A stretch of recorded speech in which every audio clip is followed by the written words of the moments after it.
exemple, pour les gens qui étaient là la dernière fois au premier épisode, qui était exceptionnel, on avait vu la défaite de Jospin en 2002 qui a mis la place à Jean-Marie Le Pen, et à quel point il était entouré de bozos et que le Parti Socialiste était d'élu, que c'était devenu un parti de FDP. Après ça, il y a eu évidemment toute la guerre interne au Parti Socialiste, avec notamment une suite attendue dans les mains de Fabius, de Strauss-Kahn, qui étaient un peu en gros les plus gros libéraux de la campagne de Jospin, étaient en train de récupérer le parti. Et arrivée la prochaine élection, celle de 2007, où il y allait avoir les primaires et où tout ne s'est pas passé comme prévu. Et le contenu est exceptionnel. J'avais pas vu la fin de la vidéo, oui, bon, on se les fait supprimer les gens, je sais pas quoi vous dire. Là, normalement, je crois que ce n'est pas un documentaire France TV, mais bon, ça se trouve, ils ont les droits dessus et on va être baisés, j'en sais rien. Mais bon, soyez là en stream et au moins vous l'aurez, quoi. Concentrons-nous. Comment le Parti Socialiste est devenu le parti de FDP qu'on connaît aujourd'hui? On va le découvrir avec un document exceptionnel où dedans il y a que des gens incroyables. Strauss-Kahn, Jack Lang, François Hollande, Ségolène Royal. Vraiment un roster.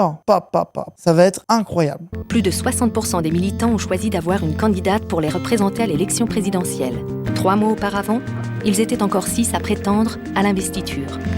Et là, pourquoi c'est une période incroyable que je vous mette le contexte quand même, parce que pour vous, vous êtes en mode ah oui, c'était Ségolène, c'est normal. Mais comprenez les gens que c'était un braquage. C'est que à l'époque, tout le monde était en mode c'est Strauss-Kahn qui va y aller, c'est Fabius, c'est Hollande, etc. Machin, etc. Sauf que, contre toute attente, Ségolène Royal a gagné la primaire. Et qui a été un moment vraiment où tous, ils étaient en turbo PLS. Genre, c'est vraiment, c'est un truc que personne ne s'en est remis depuis, quoi. Et du coup, c'est une période intéressante chez les socialistes. Parce que Chirac a été réélu. Il y a eu le dernier très gros flop de Jospin. Sauf que après Jospin, du coup, vu qu'il s'est barré, tous les droitards du PS ont cru récupérer le bousin. Et du coup, c'est Ségolène Royal qui l'a récupéré. On va découvrir comment c'est arrivé. Et surtout, des gens ont cru que Ségolène Royal était de gauche, ce qui risque d'être une grande déception. Le soir du 21 avril 2002, nous ne sommes pas au second tour. Lionel Jospin vient d'annoncer son départ. Donc, comme premier secrétaire, c'est moi qui ai la responsabilité. C'est moi qui ai la responsabilité. Comme premier secrétaire, je suis trop heureux de notre défaite. C'est moi qui ai la responsabilité. Ah là. Ils bandent, ça les fait... Là, vous allez voir les gens. On va avoir que des gens qui bandent sur le fait de prendre le pouvoir. Et nous, on sait déjà ce qui va se passer. Sarko va les baiser, ce qui est exceptionnel. Après, Hollande, il avait un peu raison parce qu'il va réussir à avoir le truc, mais... Petits présidentiels se sont aiguisés.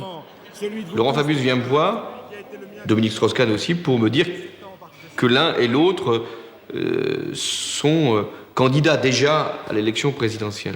2003, les gens, Fabius et Strauss-Kahn, ils sont en mode on y va. Et surtout, attendez, je vais attendre, regardez quand vous voyez les salles, les gens. On est à une époque où le Parti Socialiste remplit des salles de plusieurs milliers de personnes. Hein. Aujourd'hui, ils ont du mal à avoir 500 personnes dans la même pièce, mais à l'époque, c'était encore un parti de masse. Hein. C'est quand même fou de se dire que la gauche, les gens qui militaient à gauche, militaient pour Fabius, Hollande et Strauss-Kahn, les plus gros droitards possibles. Hein. C'est pour ça que vous êtes en mode on a notre Mélenchon, on est heureux, machin, mais vous imaginez, il y a des gens d'où ils reviennent. C'est une dinguerie. Hein. J'appelle Laurent Fabius.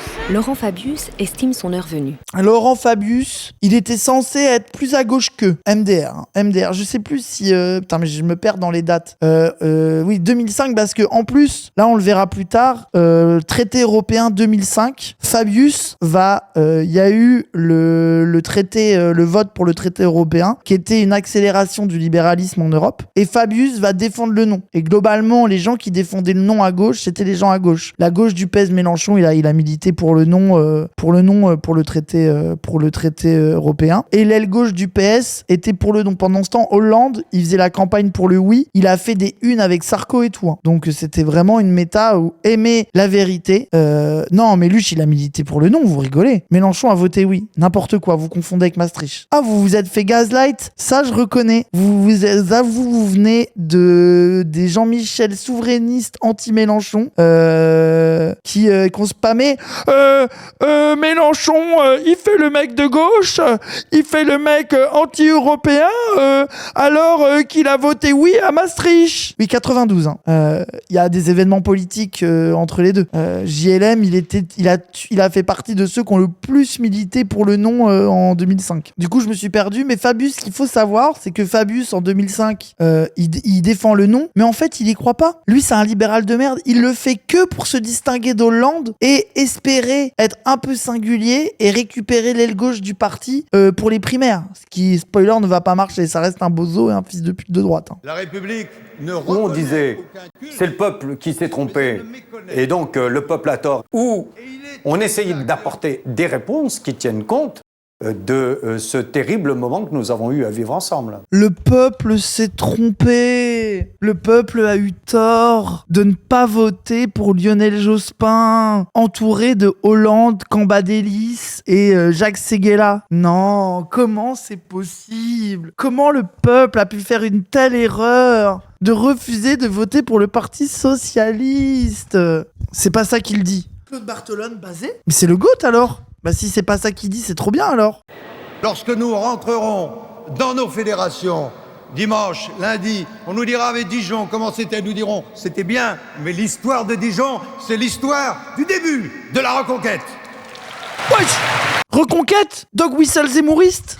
Fabius d'extrême droite. Fabius a dit faut tuer tous les Arabes. Wesh! Raz, Zemmour, Zemmour, en 2003, Reconquête, ça n'existait pas encore, Raz. Donc, si je te vois encore déformer quelque chose que quelqu'un du Parti Socialiste dit, je sens que je vais mourir. Ça fait 40 ans que j'ai ma carte au Parti Socialiste. Si tu oses déformer le moindre de leurs propos, alors que c'est déjà assez dur pour nous, les socialistes, en ce moment, c'est déjà assez compliqué d'avoir l'air de gauche. Si en plus t'en fais des caisses et que t'en rajoutes, je ne vais pas le supporter. Moi, j'aime les socialistes, j'aime le parti, la Rose, le parti de la Rose, le parti de Jaurès, le parti des 35 heures. Est-ce que tu connais Jean Jaurès? Est-ce que tu connais Léon Blum, Raz? Arrête d'être méchant avec les socialistes. Ils n'ont rien fait de mal. Ils ont juste baisé la France et la gauche pour les 40 prochaines années. Pourquoi il prend la voix de son imitation de Philoche? Mais je fais pas la vieille maison de la gauche est en train de mourir et vous les insoumis, vous les poussez dans la tombe. Mais qu'est-ce que vous allez faire quand le PS sera mort? La fête. On va faire la fête. On va se réunir, ouvrir le champagne, prendre de la cocaïne, faire une partouze, tout ce qu'on peut possible pour faire la fête le plus possible. On attend que ça. J'en pleure. J'en rêve la nuit. Je me réveille la nuit, des fois je suis en sursaut, je suis en mode le PS est encore vivant. Au secours, c'est pas possible. Mes 4 grands-parents étaient socialistes. Oh putain. Pardon. Le PS crève, je viens aux Zawatouz. Oui, après les Zawatouz, vous venez, même si le PS est pas mort quand même, la Zawatouz du 29 mai. J'espère que vous allez prendre votre place quand même. Salut Raz, ça fait longtemps que je te suis, mais ça fait également longtemps que je soutiens le PS, le parti de Jean et Léon. Et s'il ne doit rester qu'un seul fan du PS, ce sera moi. Et je comprends que tu vas y rigoler de la situation. Mais en 2003, Zemmour n'était pas encore candidat. À cause de LFI, la dépouille du PS s'est réanimée. Et je suis tout à fait en paix avec le fait que ce soit lié avec eux. Ça ne me pose pas problème. C'est un vrai bail, la Zawatouz. Oui, bah oui, le 29 mai, c'est une partouze. Non, c'est juste le Zawachou. Après, si vous voulez faire une partouze, débrouillez-vous entre vous et dans le consentement. Moi, je m'occupe pas de ça. J'organise mes propres partouzes, vous organisez vos propres partouzes. Voilà. Chacun sa partouze et les couilles seront bien sucées. Voilà. Calmons-nous. Partouzons chacun chez soi, en bonne entente. À un moment donné, si toutes les partouzes se mélangent, ça va commencer à devenir le bordel. En inviter Bibi. Voilà, exactement. Bibi, les 3 bras capables de fister plusieurs personnes à la fois. Et c'est où? La testi-partouze, ça va à un moment donné. C'est grave. Créer un canal partouze. Je veux les avoir après. Oui, voilà. Raz a l'air tranquille avec la réduction du PS par la FI. Non, franchement. Bref. En tout cas, Fabius, il était vachement déterminé. Ça se voit que le Parti Socialiste avait le peuple au cœur, avait l'avenir de notre pays au cœur, qu'ils étaient là pour se battre pour nous. Je veux dire, Strauss-Kahn, Hollande, Fabius, comment ne pas leur faire confiance? Comment ne pas regretter cette époque de la gauche de gouvernement? Pardon, j'ai dit François Hollande, ça m'a donné envie de vomir, excusez-moi. Moi, comme premier secrétaire, je dois rassembler les socialistes. François Hollande, c'est un homme qui aura toujours eu le souci de l'identité collective de son parti, du succès durable de son parti, Ça n'empêche pas l'ambition personnelle.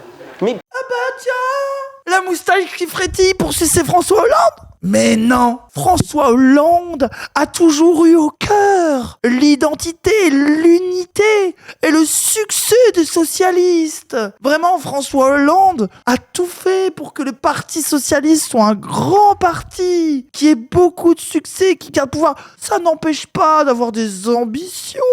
Est-ce qu'on a tous le droit d'avoir des ambitions personnelles? Mais quand même, là où François Hollande, il est trop bien, c'est que avant les ambitions, l'unité du Parti socialiste. En tant que premier secrétaire, il était là pour l'unité. Oui, parce que pour ceux qui ne le savaient pas, Edoui Plenel est un bandeur du Parti socialiste since forever. Enfin non, c'est pas vrai. Il aimait pas le PS avec Mitterrand. Et quand il n'y a plus Mitterrand et que c'est devenu encore plus libéral que Mitterrand, il s'est mis à re-aimer le PS. Bon, globalement, un ex-trotskiste, donc un traître, de toute façon. Voilà. pour lui, l'ambition personnelle vient en plus.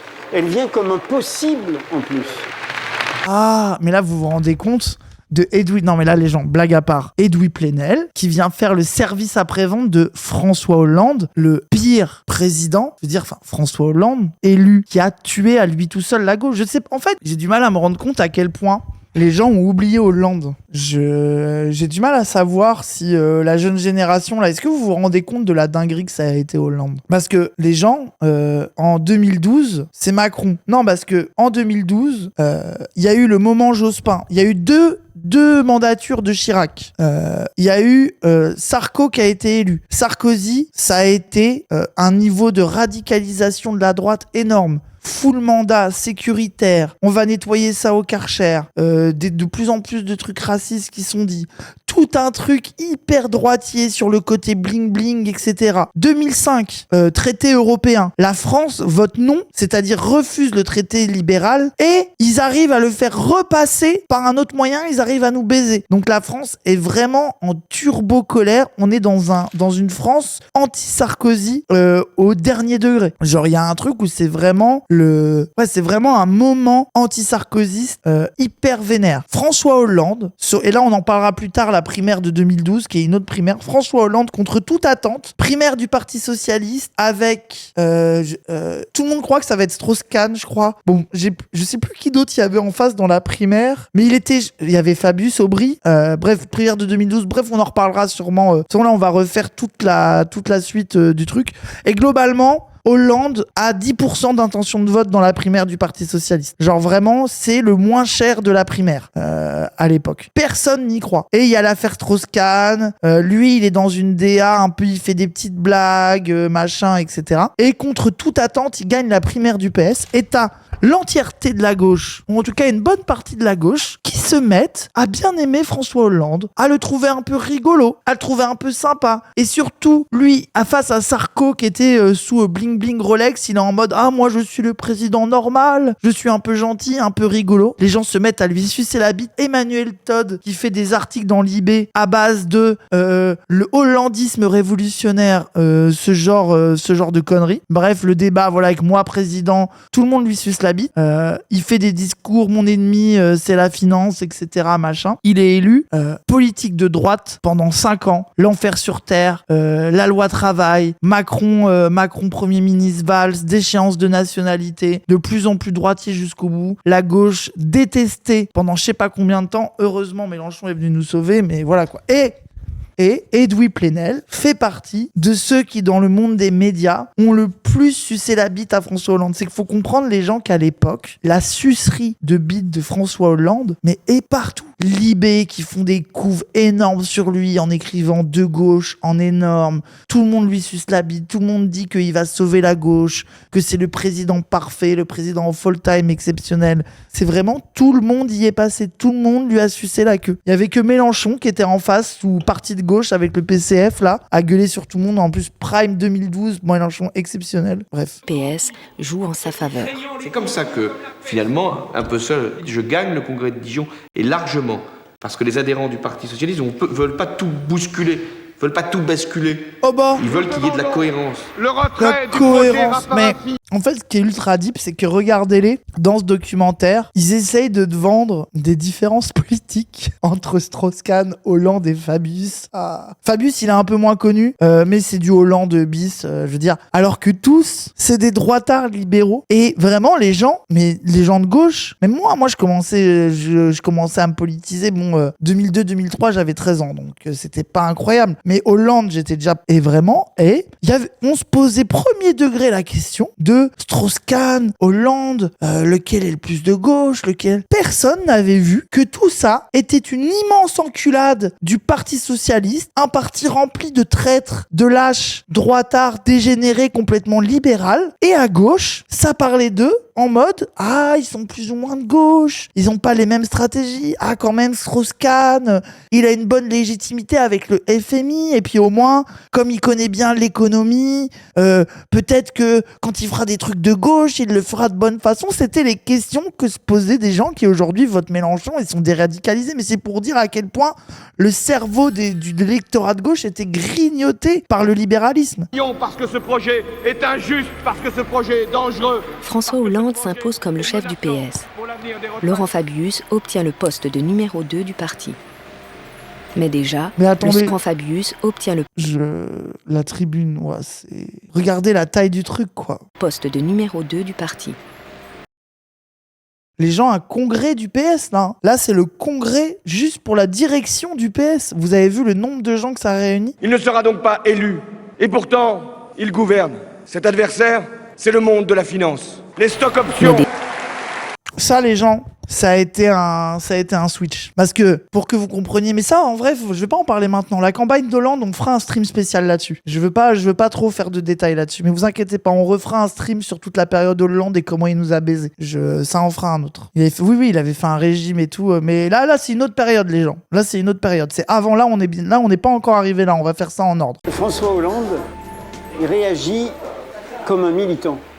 Sa responsabilité, c'est que le parti tienne la route, qu'il soit au rendez-vous des nouvelles échéances électorales, et c'est ce qu'il va faire.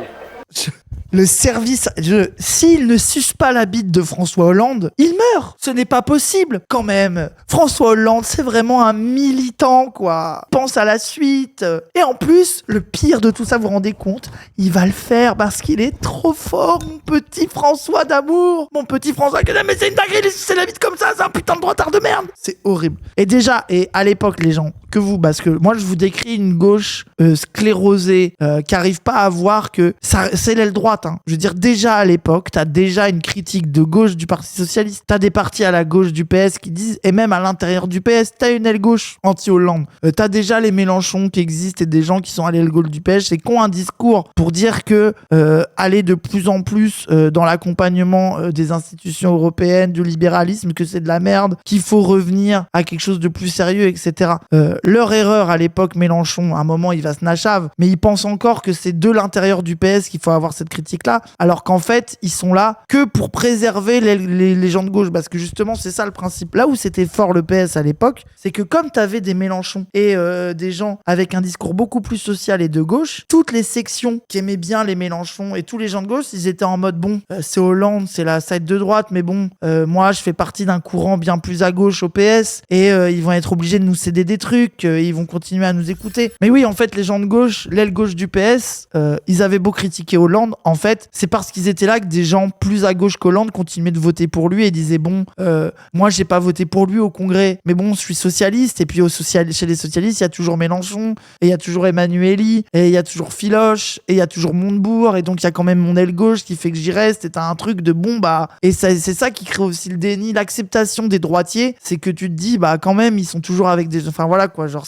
en fait c'est difficile pour nous d'imaginer ça, surtout quand t'es plutôt insoumis, c'est que ce truc du programme qui est le centre de l'idéologie comme il y a aujourd'hui avec Mélenchon, où il y a le côté, la figure de Mélenchon, mais il y a aussi le truc avec un programme et des idées très claires. À l'époque, ça marchait pas comme ça. T'avais plein de lignes qui s'entremélangeaient, l'aile gauche, l'aile droite, des gens qui passaient de l'un à l'autre, tu savais pas ce qu'ils pensaient, et l'aile droite, des fois, il faisait semblant de penser à un truc de gauche, mais en fait, tout était très flou. Genre, c'est aussi pour ça, la centralité de la question du programme avec un programme écrit qui n'est jamais remis en question à la France insoumise, c'est aussi une réponse à cette époque-là et aux trahisons de cette époque-là, quoi. C'est dur à imaginer pour les jeunes aujourd'hui, quoi. En 2007, la gauche du PS est divisée entre les Verts, l'extrême gauche, José Bové, PCS, c'était grave décomposé avec plein de petites tueurs. Oui, c'est ça aussi. C'est que Mélenchon avait pas encore réuni la gauche solide, quoi. Oui, puis c'est ça aussi, c'est que si t'étais plus à gauche que le Parti Socialiste, t'avais pas de... En fait, ce qui était terrible aussi, en 2003, et même dans les années après, moi, quand je commence à vraiment m'intéresser à la politique, je pense que c'est plus 2006-7. Moi, c'est le premier moment où je réfléchis vraiment politiquement. C'est le traité européen 2005, mais je suis encore un peu débile. Et à partir de là, je sais que me construire politiquement. Et en fait, ce qui était compliqué, c'est que t'avais pas d'alternative électorale à la France insoumise. C'est que soit t'allais chez les bozos des Verts, des sortes de bobos cringe dont on s'en branle, etc. Soit t'allais à l'extrême gauche. Et c'est pour ça que moi, naturellement, t'étais d'extrême gauche, quoi. Moi, je suis allé là où, au final, aujourd'hui, je suis plus militant d'extrême gauche. Mais il y avait pas de Mélenchon, en fait. Ça n'existait pas. Et du coup, c'est comme ça que tu te retrouvais très vite jeune dans des groupuscules. Tu pouvais peut-être aller au NPA, c'était LCR encore, et donc LCR, NPA, l'un des partis trotskistes, pourquoi pas. Mais les trotskistes, c'est vraiment des fils de pute. T'avais les communistes, mais c'était vraiment un truc de vieux, et puis bon, les communistes, c'était des stalles de merde. Et après, t'avais tous les groupuscules anarchistes, maoïstes, machin, etc., quoi. Mais t'avais pas d'endroit de formation politique type la FI, quoi. T'étais dans une orga, oui, mais c'était une fausse orga, c'était une sorte de groupuscule Mao un peu informel, mais c'était juste des bandeurs de merde. C'était éclaté. C'était une sorte de revival de la gauche prolétarienne, mais qui avait pas vraiment d'existence politique. Alors ça voulait rien dire, c'était juste des gens qui se branlaient un peu en faisant les radicals, ça puait la merde. Ouais, c'est vrai qu'il y a Attaque, qui était une grosse proposition politique, mais bref. Donc d'autres traduiraient ça en disant c'est sa chance, c'est son opportunité, c'est son occasion. Non. Bien sûr que si ça marche, ça crée son occasion, mais ça crée celle d'autres. La preuve, la suite du film. Là, quand même, vous avez Edoui Plenel qui essaie de dire, regardez, François Hollande, il est tellement démocratique que, ok, il a peut-être son ambition personnelle, mais en fait, il permet à tout le monde d'avoir sa chance. Oh là là là là. J'attendais celle-là. Eh oui. Dire que ça ne traverse jamais mon esprit. Là, les gens, le documentaire, il va être entre 2003 et 2006, en gros. C'est tout ce qui va aller jusqu'à la primaire pour l'élection contre Sarko, en gros. Et ce serait hypocrite. Et comme j'ai essayé de le faire dans cette émission, je ne veux pas être hypocrite. Moi, je pourrais, ayant déjà finalement occupé quasiment tous les pouvoirs, et très jeune, dire non, ça ne me regarde pas, parce qu'il n'y a que des coups à prendre. Mais les gens, regardez ça. Ça, c'était les gens qui représentaient la gauche. Comment on a pu ne pas voir collectivement qu'on allait se faire détester par le peuple, et notamment par le peuple de gauche.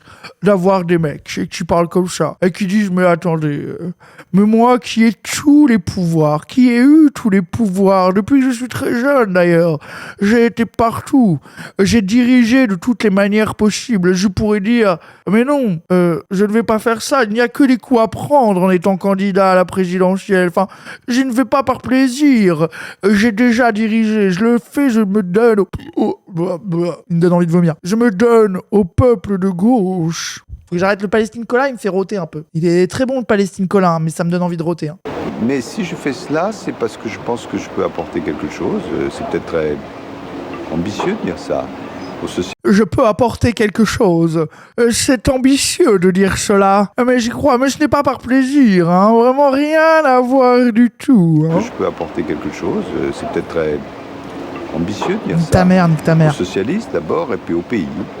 Parce que des responsables qui ont l'expérience au plus haut niveau, mais qui sont capables de mettre en cause cette expérience pour comprendre ce qu'est le monde nouveau, et pousser la France à se redresser, il n'y en a pas tellement. Non mais vous rendez compte? Et le mec là, et vous verrez, ces gens ne parlent jamais d'idées, quoi. Genre là, c'est simplement des gens avec de l'expérience, un charisme, qui viennent pour redresser la France, faire face. Et là, et Monde Nouveau, comprenez bien que quand un socialiste vous dit faire face au monde nouveau, ça veut dire faire du business et être libéral. Ça, c'est vraiment le dog whistle socialiste pour dire je vais faire une politique pour les patrons. Faut vraiment toujours retenir que quand un socialiste vous dit ça, c'est pour vous baiser. C'est systématique. Mais le monde a changé, je veux dire, enfin, c'est bien beau l'anticapitalisme, la radicalité, mais nous, on est une gauche sérieuse, une gauche de gouvernement en fait. Mais Olivier Faure, il fait la même. Hein. Vous écouterez Olivier Faure, il est dans les mêmes éléments de langage. Mais non, mais nous, on n'est pas pour le bordel. Nous, on est là pour vraiment gouverner. On est pragmatique en fait. Enfin, faut arrêter avec les trucs de merde. Et puis de toute façon, vous êtes antisémite. Allez hop. Mais la très longue carrière de Laurent Fabius est Oui, bien sûr. Fabius, gros scandale de sang contaminé. Je sais plus exactement ce qui s'était passé, mais c'est un gros bail. davantage un boulet qu'un atout. Les Français ont du mal à l'aimer. Laisse-leur leur chance, on a le droit de changer. Mais attends, fils de Trosco, de quoi tu parles d'Olivier Faure, mais t'es passé au PS? Mais non, j'y crois pas. C'est pas possible. L'ambition élyséenne de l'ex-premier ministre passe par une longue marche de reconquête de l'opinion publique. Pendant un an à la rencontre du Avec un objectif. Montrer un Fabius humain, proche des Français. Il a acheté du poisson, il a regardé. Oui, voilà aussi, c'est que à l'époque, il y a aussi une méta qui est, et qui est un peu encore le cas aujourd'hui, qui est on s'en branle de tes idées politiques, faut que les gens te kiffent. Qui est en vrai encore un peu présente aujourd'hui. C'est aussi pour ça que Mélenchon les énerve. L'obsession de Mélenchon, quand il est arrivé à gauche et qui nous a cassé les couilles avec le programme, rien que le programme. C'est pour ça aussi que, par exemple, quand vous voyez Olivier Faure être dans des éléments de langage, de dire « Ah là là, on ne peut pas arriver en brutalisant les gens, en disant le programme, tout le programme et rien que le programme. » Enfin, en fait, c'est pas comme ça que ça marche la politique. Enfin, c'est pas possible. Enfin, je veux dire, ça, c'est brutaliser les gens, de vouloir les obliger à faire tout le programme, rien que le programme, machin. Mais pourquoi ? Parce qu'en fait, eux, ils se sont construits dans un monde politique où ils n'avaient pas besoin de ça. Ils n'avaient pas besoin de programme. Ils n'avaient pas besoin d'idées. Ils n'avaient même pas besoin d'avoir une cohérence politique, une cohérence dans les idées. Le but, c'était de se faire bien aimer, de prendre le pouvoir et de, a priori, faire à peu près ce qu'allait plaire aux différentes personnes qui leur disaient quoi faire, c'est-à-dire les syndicats patronaux, les institutions européennes et globalement la loi du marché, quoi. Et qu'en fait, eux, ils sont en mode, nous, on va faire la loi du marché et peut-être on sera un peu gentil pour faire semblant d'être gauche, et la droite sera en mode, nous, on va faire la loi du marché et on va un peu plus s'en battre des couilles parce qu'on est de droite. Mais que globalement, tout le monde était corda avec ça, il n'y avait pas de problème. Et le changement de game de Mélenchon qui met dans la tête des gens qu'un programme, ça se respecte et qu'un programme, c'est avec ça que tu fais de la politique, en fait, ça les met en colère. Parce que à l'époque, quand il va chez Ruquier, on lui parle du fait qu'il allait manger du poisson. Et c'est aussi un truc très chiracien. C'est qu'il y a un truc aussi, c'est que là, on sort de Chirac, 2 fois Chirac qui est élu, et Chirac, c'est vraiment le président tête de veau. C'est-à-dire que même Chirac est tellement sympa que même sa marionnette des Guignols pour se moquer de lui est sympa. Ça veut dire que même le contre-pouvoir ultime contre les puissants, les Guignols de l'info, qui est censé montrer toute leur turpitude, montrer toutes leurs trucs, voilà. En fait, même là, ça t'empêche pas de le trouver sympa. Tellement il a réussi à être un mec sympa. Alors que pourtant, voilà, super menteur, le mec est corrompu jusqu'à la moelle, les emplois fictifs à la mairie de Paris, etc. Genre, c'est vraiment un truc. Et en fait, Chirac, ils rêvent tous de l'image de Chirac de grand, un peu populo, de mais moi je fais des bonnes bouffes avec le peuple, la photo où je saute par-dessus les trucs du métro. Il y a un truc un peu chez Chirac, vieille France, un peu sympa, un peu presque grivoise, etc. quoi. Genre, c'est voilà quoi, la Corona dans le canapé, c'est ça. Et en fait, tous, ils courent un peu après la possibilité de cette incarnation-là. L'incarnation chiracienne du pouvoir, machin, ils en rêvent tous un peu. Sauf que le problème, c'est qu'en face, les socialos sont des fils de pute d'énarques, engoncés dans leurs costumes, incapables d'aligner 2 mots sans avoir l'air d'être des immenses bourgeois, traumatisés par Lionel Jospin, un balai dans le cul, qui perd une élection parce que ce mec est chiant à mourir et que tout le monde le déteste. Et du coup, ils sont en galère. Ils disent comment on fait quand on est des fils de pute d'énarques, un balai dans le cul, et qu'on traîne l'image d'un Jospin protestant austère au possible. Et je vais faire mon tour de France et je vais faire mon livre, je suis Fabius, je suis sympa. Mais personne te trouve sympa, Fabius. Personne ne t'a jamais trouvé sympa. Tu pourras aller boire des coups et bouffer toutes les huîtres que tu veux dans tous les marchés de France. Tout le monde va te trouver con, chiant et moche. Désolé de te le dire, regarde ta calvasse de merde. L'autre à Marseille, accent qui roule un peu cognac, un peu soleil. Il parle salaire, il parle loyer. Pendant que les MC parlent chaîne et foyer. Qui protège les petits, ça sort comme un refrain. Magnifique. Collection de 400 pièces de la galerie Fabius Frères, fondée par le grand-père Élie Fabius. Première moitié du XXe siècle, vendue aux enchères en 2011 pour 9,6 millions d'euros. 4 records du monde pour des ventes de sculptures. Wesh, le mec est millionnaire. Bref. Ça fait beaucoup parler depuis quelques jours. Les émissions de télé-réalité, de façon générale, je n'aime pas du tout ça. Mais celle-là, Oh là là. bon, je me dis, Oh au fond, là là. les gamins qui vont là-dedans, ils apprennent quand même quelque chose. Mais la psyop, Fabius qui essaye de faire croire qu'il aime la Starac pour faire peuple. C'est quand même, vous vous rendez compte comment ils essayaient de nous baiser. Au fond, les gamins à la Starac, ils apprennent des choses, ils chantent, c'est assez ludique. C'est un peu moins le vide de la pensée que ces autres téléréalités médiocres. Ceux qui avaient déjà voulu être candidats le sont toujours et pensent encore à l'élection présidentielle. Moi, je continue, je poursuis. Pourquoi ? Parce que je me dis que le principal rendez-vous à ce moment-là, ce sont les élections régionales. Waouh. Personne ne croyait à notre succès à l'époque. Et là, qu'est-ce qu'on constate ?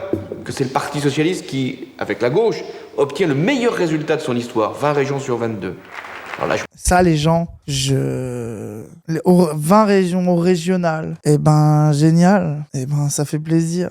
Ah, c'est horrible. Et le PS, les gens, le PS, ils étaient là, bref, ils ont rien foutu avec ça. Hein. C'est poser la question de savoir si ce qu'il faisait au sein du Parti socialiste allait être crédité. Et crédité pas simplement au sein du Parti socialiste, mais crédité aussi dans l'opinion. Est-ce que le fait qu'il apparaisse incontestablement comme celui qui a remis les socialistes en 2004 sur la marche de la victoire, celui qui a clarifié les idées, est-ce qu'il y avait un retentissement ? Quand on est premier secrétaire du Parti socialiste, logiquement, il est possible qu'on soit candidat à la présidentielle. Donc, logiquement, mon petit François, il devrait être candidat. C'est logique, en fait. Enfin, comment ça se fait laissez-le faire, je vous en supplie. Oh là là là là, c'est une torture. Ça me rend malheureux. Ça me rend malheureux. Une grande interview de François Hollande dans le Nouvel Observateur s'achève sur ces mots. Hollande vient de déclarer ouverte la question de sa candidature à la présidentielle. c'est là qu'arrive le débat du oui ou du non au traité constitutionnel. Et là, ça le tue. Ça, à mon avis, à l'époque, c'est ça qui va le tuer. Parce que lui, évidemment, en bon droitard libéral qu'il est, il va courir dans la défense du oui. Et là, les gens, les socialistes, c'est aussi un moment, une pierre dans l'édifice de la mort du socialisme. Quand bien même Ségolène, elle va faire une campagne, elle va presque gagner contre Sarko, c'est Fabius qui va la faire perdre, mais bon, on en reparlera plus tard, ça. Quand bien même Hollande a réussi à gagner sur décision de l'antisarkozisme, l'alternative d'une gauche électorale plus vénère naît énormément lors du débat sur le traité européen. Ça veut dire que le camp du non à gauche a vraiment été constitutif d'un truc qui va émerger au fur et à mesure à travers la figure de Mélenchon. Mélenchon lui-même, il l'explique dans son livre que le moment où est né, et il était déjà de plus en plus en rupture avec le PS, mais il raconte que quand il est allé militer pour le non partout, qu'il s'est retrouvé avec des communistes, avec des gens même de la LCR, des gens plus à gauche, qu'il s'est retrouvé avec eux, qu'il a vu les gens se conscientiser, se militer contre le non et qu'ils vont le gagner, et qu'en plus ça va être très derrière et que le reste de son parti défend le oui. Genre tu sens que ça fait naître une graine dans son esprit qui va l'amener à fur et à mesure de réflexion à partir du PS, quoi. Moi j'ai essayé d'éviter qu'il y ait cette séparation. Je crois que c'est dans Le choix de l'insoumission qui raconte ça. Je crois. Si vous voulez lire le côté biographie de Mélenchon des années PS, qui est intéressant, c'est Le choix de l'insoumission. Ouais, le docu Mélenchon du PS au PG, oui, de fou, on le fera. Puis à un moment, on m'a dit, mais il faut qu'il y ait un vote, Laurent Fabius, qui se considère comme le candidat naturel Merci, des socialistes à la Clémence. présidentielle, perçoit immédiatement le danger. Il s'engage dans une opposition frontale au premier secrétaire et, contre toute attente, préconise le non. Voilà, et c'est là où Fabius est un FDP. Parce qu'en fait, il n'est pas pour le non, et qu'il fait ça que pour s'opposer à François Hollande. Mais à l'époque, il y a des gens qui se sont dit « Ah, en fait, ça a continué à retenir des gens au PS. » Parce que s'il avait dit ce qu'il pensait, il aurait rejoint le oui. Et en fait, t'aurais vu qu'il y avait que l'aile gauche du PS qui était pour le non, donc les Mélenchon et ses potes. Et ça, de voir Fabius, c'est des gens qui se sont dit « Ah, quand même, Fabius, il était avec nous sur le non, donc bon, c'est pas si mal. » Et c'est là que tu vois qu'un hasard électoral d'un Fabius, Fabius, cynique, qui veut juste se distinguer d'Hollande, au final a un effet boule de neige et il garde des gens prisonniers du PS en faisant croire qu'en vrai au PS, il y a quand même des gens qui pensent des trucs bien. Enfin, ok, il y a François Hollande, mais il y aura toujours un Fabius et des gens comme ça pour nous défendre. Enfin, c'est horrible. Ça n'a aucun sens. Mais oui, mais tout le monde était étonné. Moi, j'y ai cru à l'époque, mais c'est normal, les gens. C'est normal. Genre, ils faisaient que jouer ces parties de claquettes-là horribles. Les militants de gauche avec de la pisse dans le cerveau, non. En fait, je suis pas d'accord avec vous. À l'époque, vous vous rendez pas compte, les gens, enfin, si tu n'es pas un militant révolutionnaire, il n'y a pas d'alternative au Parti Socialiste, les gens. Tu vas pas aller chez les fous du bus ELV, Quinoa, mon cul, Bolas. Il n'y a pas d'alternative. Allez, il y a le Parti communiste, mais le Parti communiste, c'est un parti de vieux fous qui comprennent rien et qui passent leur vie à sucer la bite du Parti Socialiste pour gratter des sièges. Besancenot, bah non, Besancenot, c'était de l'extrême gauche. Besancenot se vendait comme un militant révolutionnaire. Non, il n'y avait pas d'alternative. Il n'y en avait pas. C'est ça qui était horrible. Et c'est pour ça que Mélenchon a fait ça et que heureusement qu'il l'a fait. C'est exactement l'alternative fille n'existait pas. Genre, oui, le PSF qui m'en dit en 95 pour avoir le barre des 5%. Oui, le PCF était mort. Enfin, voilà. Quoi. Oui, le NPA. Oui, bon, MDR. On les trotskistes, merci. Ce n'est ni les institutions ni les valeurs. Ah bon? L'extrême gauche, c'est une alternative. Non, désolé. L'extrême gauche, sauf quand t'es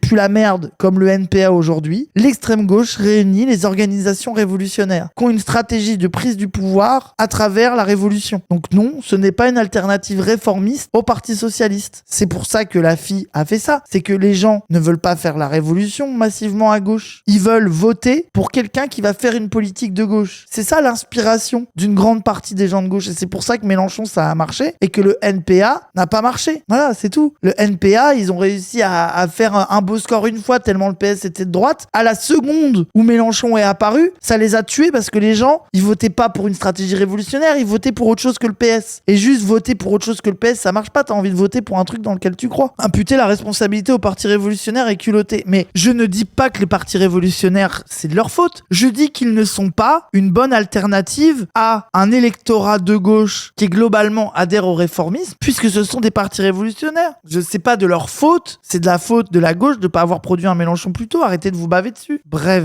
il servent à chi concrètement. Oui, de fou. Mais bon, ça, c'est un autre débat. Non, moi, vive l'extrême gauche. Moi, je suis ContraPoint. La révolution, elle est où? On l'attend, elle est où? Elle est pas là? Lol. Voilà mon avis. Après le triomphe du oui. Cap sur 2007. Oui. Le 1er décembre 2004, le oui l'emporte dans 76 fédérations, dont plusieurs fabusiennes.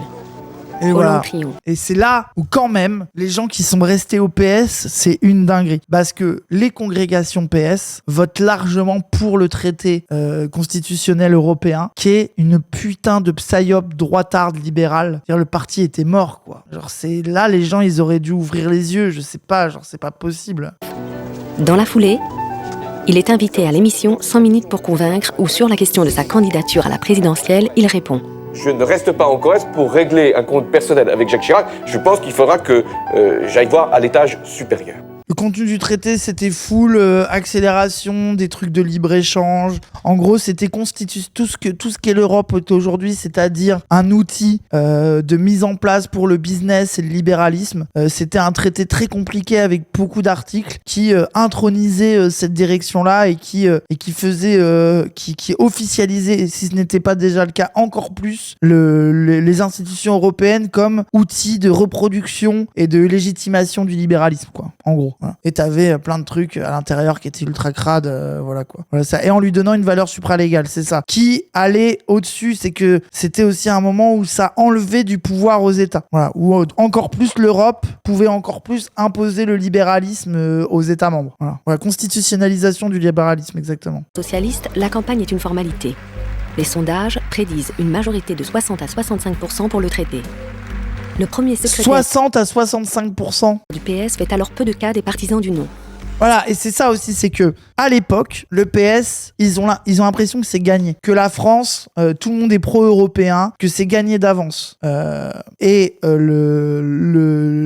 truc, c'est que du coup, ça les rend un peu arrogants. Et notamment, c'est comme ça que Hollande se retrouve à faire campagne aux côtés de Sarko, pour le oui. Genre, il va faire, je crois que c'est Challenge ou Les Échos ou je sais plus quel journal, où il a fait une bras dessus, bras dessous avec Nicolas Sarkozy, quoi. Donc, Beauvais était au PS, Non, ça c'était l'union de la gauche contre le oui. Ça c'était les militants. Ah, c'était Paris Match. Ça c'était les militants de gauche qui étaient contre le traité. Donc, et t'avais ça de plein de partis et ils faisaient des meetings unitaires pour défendre le non. C'est une erreur.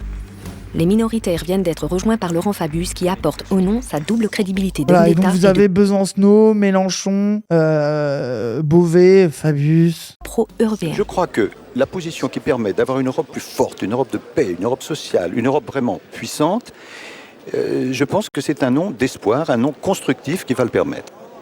J'avais 5 ans. Et oui, les gens. C'est pour ça que c'est important de se rappeler de cette époque-là. Et de tous les red flags qu'on voit là, qu'ils n'ont pas vus à l'époque, il faut les apprendre et savoir les déceler quand ils arrivent. C'est très, très, très, très important. La dinguerie des photos. Les gens, regardez ça. Hein. Putain. Et ce mec a été le candidat de la gauche et les gens lui suçaient la bite. L'UMPS. Hein. Ah là là là là. C'est horrible. Hein. C'est horrible. Hein. Et c'est là aussi où quand même... Il y a des raisons d'en vouloir au peuple de gauche et aux gens du PS qui ont voté pour Hollande à la primaire après tout ça, quoi. Genre, il y avait eu tous les signes, ils étaient là. C'est là où moi, je suis pour avoir un truc nuancé et dire, bon, la période, il n'y avait pas d'alternative, c'était difficile d'imaginer autre chose, etc. Mais globalement, l'électorat de gauche s'est laissé matrixer par les socialistes et ont couru dans les bras du libéralisme pendant très longtemps, quoi. Genre, ça a duré quand même la mascarade a duré tellement longtemps, ils ont tellement baisé, c'est quand même une dinguerie. Hein. J'avais 12 ans, je souffle la position des gens à l'époque d'une réunion de famille où tous les darons avaient le traité entre les mains, le déchiffrer le machin avant le référendum. Oui, de fou, mais ça c'est le truc que raconte Mélenchon aussi. Le point auquel les gens se sont pas laissés baiser par le traité européen et sont vraiment allés chercher dedans comment ils allaient se faire baiser, quoi.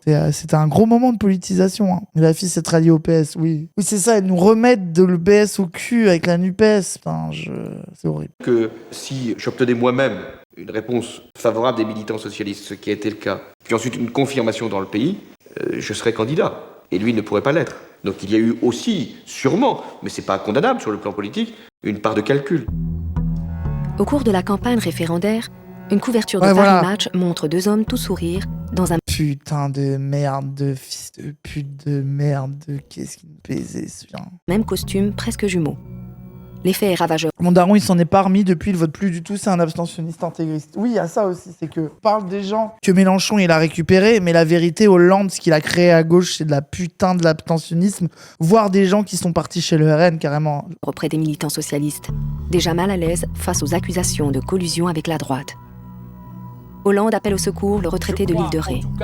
Quand il s'agit d'aller pour convaincre les Français de voter oui, François Hollande a renoncé à son passage à la télévision. C'est rare qu'en général, quand on a un 20h de TF1, on ne le donne pas à d'autres. Et là, il a appelé Lionel Jospin en disant « Lionel, tu pourrais le faire ». Quand on veut l'Europe, on dit la prestation. Le niveau de dinguerie, c'est que si tu disais non à l'Europe du libéralisme et du business, on te disait que t'étais d'extrême droite. C'est « Ah ouais, donc vous êtes contre l'Europe, donc vous êtes pour le fascisme, donc vous êtes pour le nazisme en fait, vous êtes pour retourner à la guerre et être rétrograde ». Genre c'était un niveau de propagande libérale qui était putain d'indécent. C'est pour ça aussi que le souverainisme, ça a été un truc important à un moment à gauche et que vous avez vu les gens qui étaient en mode et qui reprenaient ces arguments-là. L'époque où on disait de Mélenchon que comme il était souverainiste, il était contre pour la fermeture des frontières, ce genre de conneries. Genre c'était, je pense que vous vous rappelez pas de ça, de Early Mélenchon 2012, surtout 2017, où t'avais les gens, mais comme les bolos du NPA,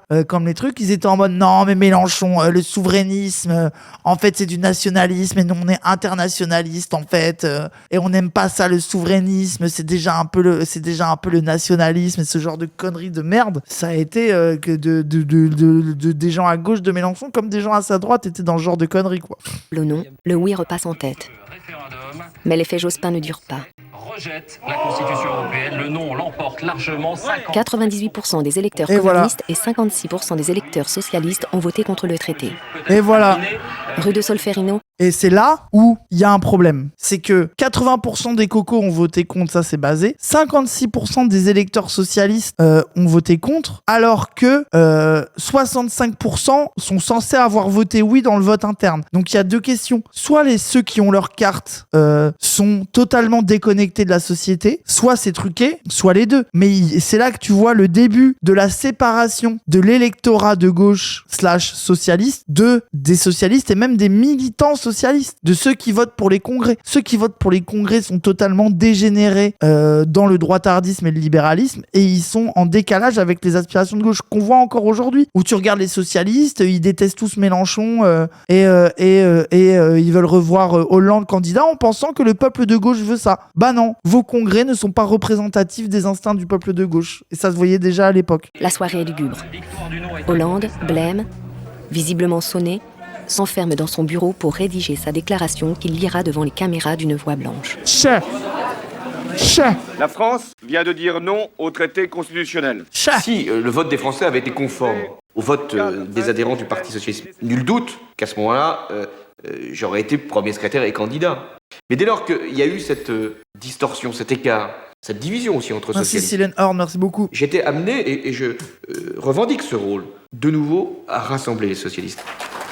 Et là, regardez sa tête de « je croyais avoir tout gagné, que mon blabla libéral était déjà victorieux, et en fait les gens sont pas si cons et je me suis fait baiser, quel plaisir ». Au soir du 29 mai 2005, Laurent Fabius engrange sa première vraie victoire face à son rival François Hollande. Non. Moi, je reste fidèle à ma ligne, c'est-à-dire écouter ce que les Français disent, c'est-à-dire rassembler les socialistes et préparer l'alternative. Fabius, que l'on pensait confiné à jouer éternellement les mal-aimés, incarne soudain la victoire du non et la revanche du peuple de gauche. Parce que là, les gens, comme je l'ai dit tout à l'heure, oubliez pas, lui c'est un droitard, il n'était pas pour le non. Et s'il n'avait pas eu cette stratégie pour être anti-Hollande, lui aussi il aurait été avec les bozos qui ont voté pour oui. Et peut-être que l'aile gauche du PS aurait pris plus de pouvoir. Mais là, il a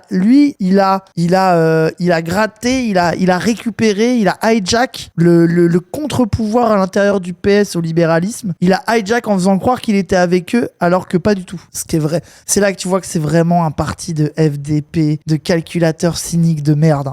Mais Laurent Fabius perd la main au cours de l'été 2005. Le leader du non ne réussit pas à capitaliser sa victoire tactique. Les partisans du non au référendum ne l'ont pas rejoint. Et oui. Voilà, Emmanueli, Montebourg, Mélenchon, etc. Eux, ils savent que Fabius est un FDP. Et ils sont un peu fait niquer. Genre, ils sont un peu fait mettre. Ouais, voilà, ils sont fait avoir, quoi. C'était pas leur moment, quoi. Donc eux, ils sont un peu déçus. Ils sont en mode bon, on va pas aller sucer la bite à Fabius. On sait que c'est un droitard de merde, mais du coup, nous non plus, on récupère pas le clout, quoi. Ah oui, il y a Game Knock, oui, de fou, qui était au PG, lui, qui s'est barré très vite, lui, d'ailleurs. Au fil des années, la question du retour de Lionel Jospin a émergé pas à pas, mais très efficacement.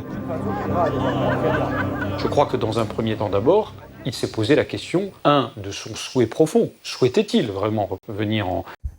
Éric Besson, soutien de Lionel Jospin, secrétaire national du PS à l'économie. Tiens. Qu'est-ce qu'il a fait après lui? Ça a été le premier socialiste à rejoindre Sarkozy. Il a été ministre pour Sarkozy. Ultra droitier. Vraiment facho de fou au sein du truc Sarko. Je sais même pas ce qu'il fait aujourd'hui. Je sais même pas ce qu'il... Ouais, loin anti-Rome. Mais vraiment un droitard de chez droitard.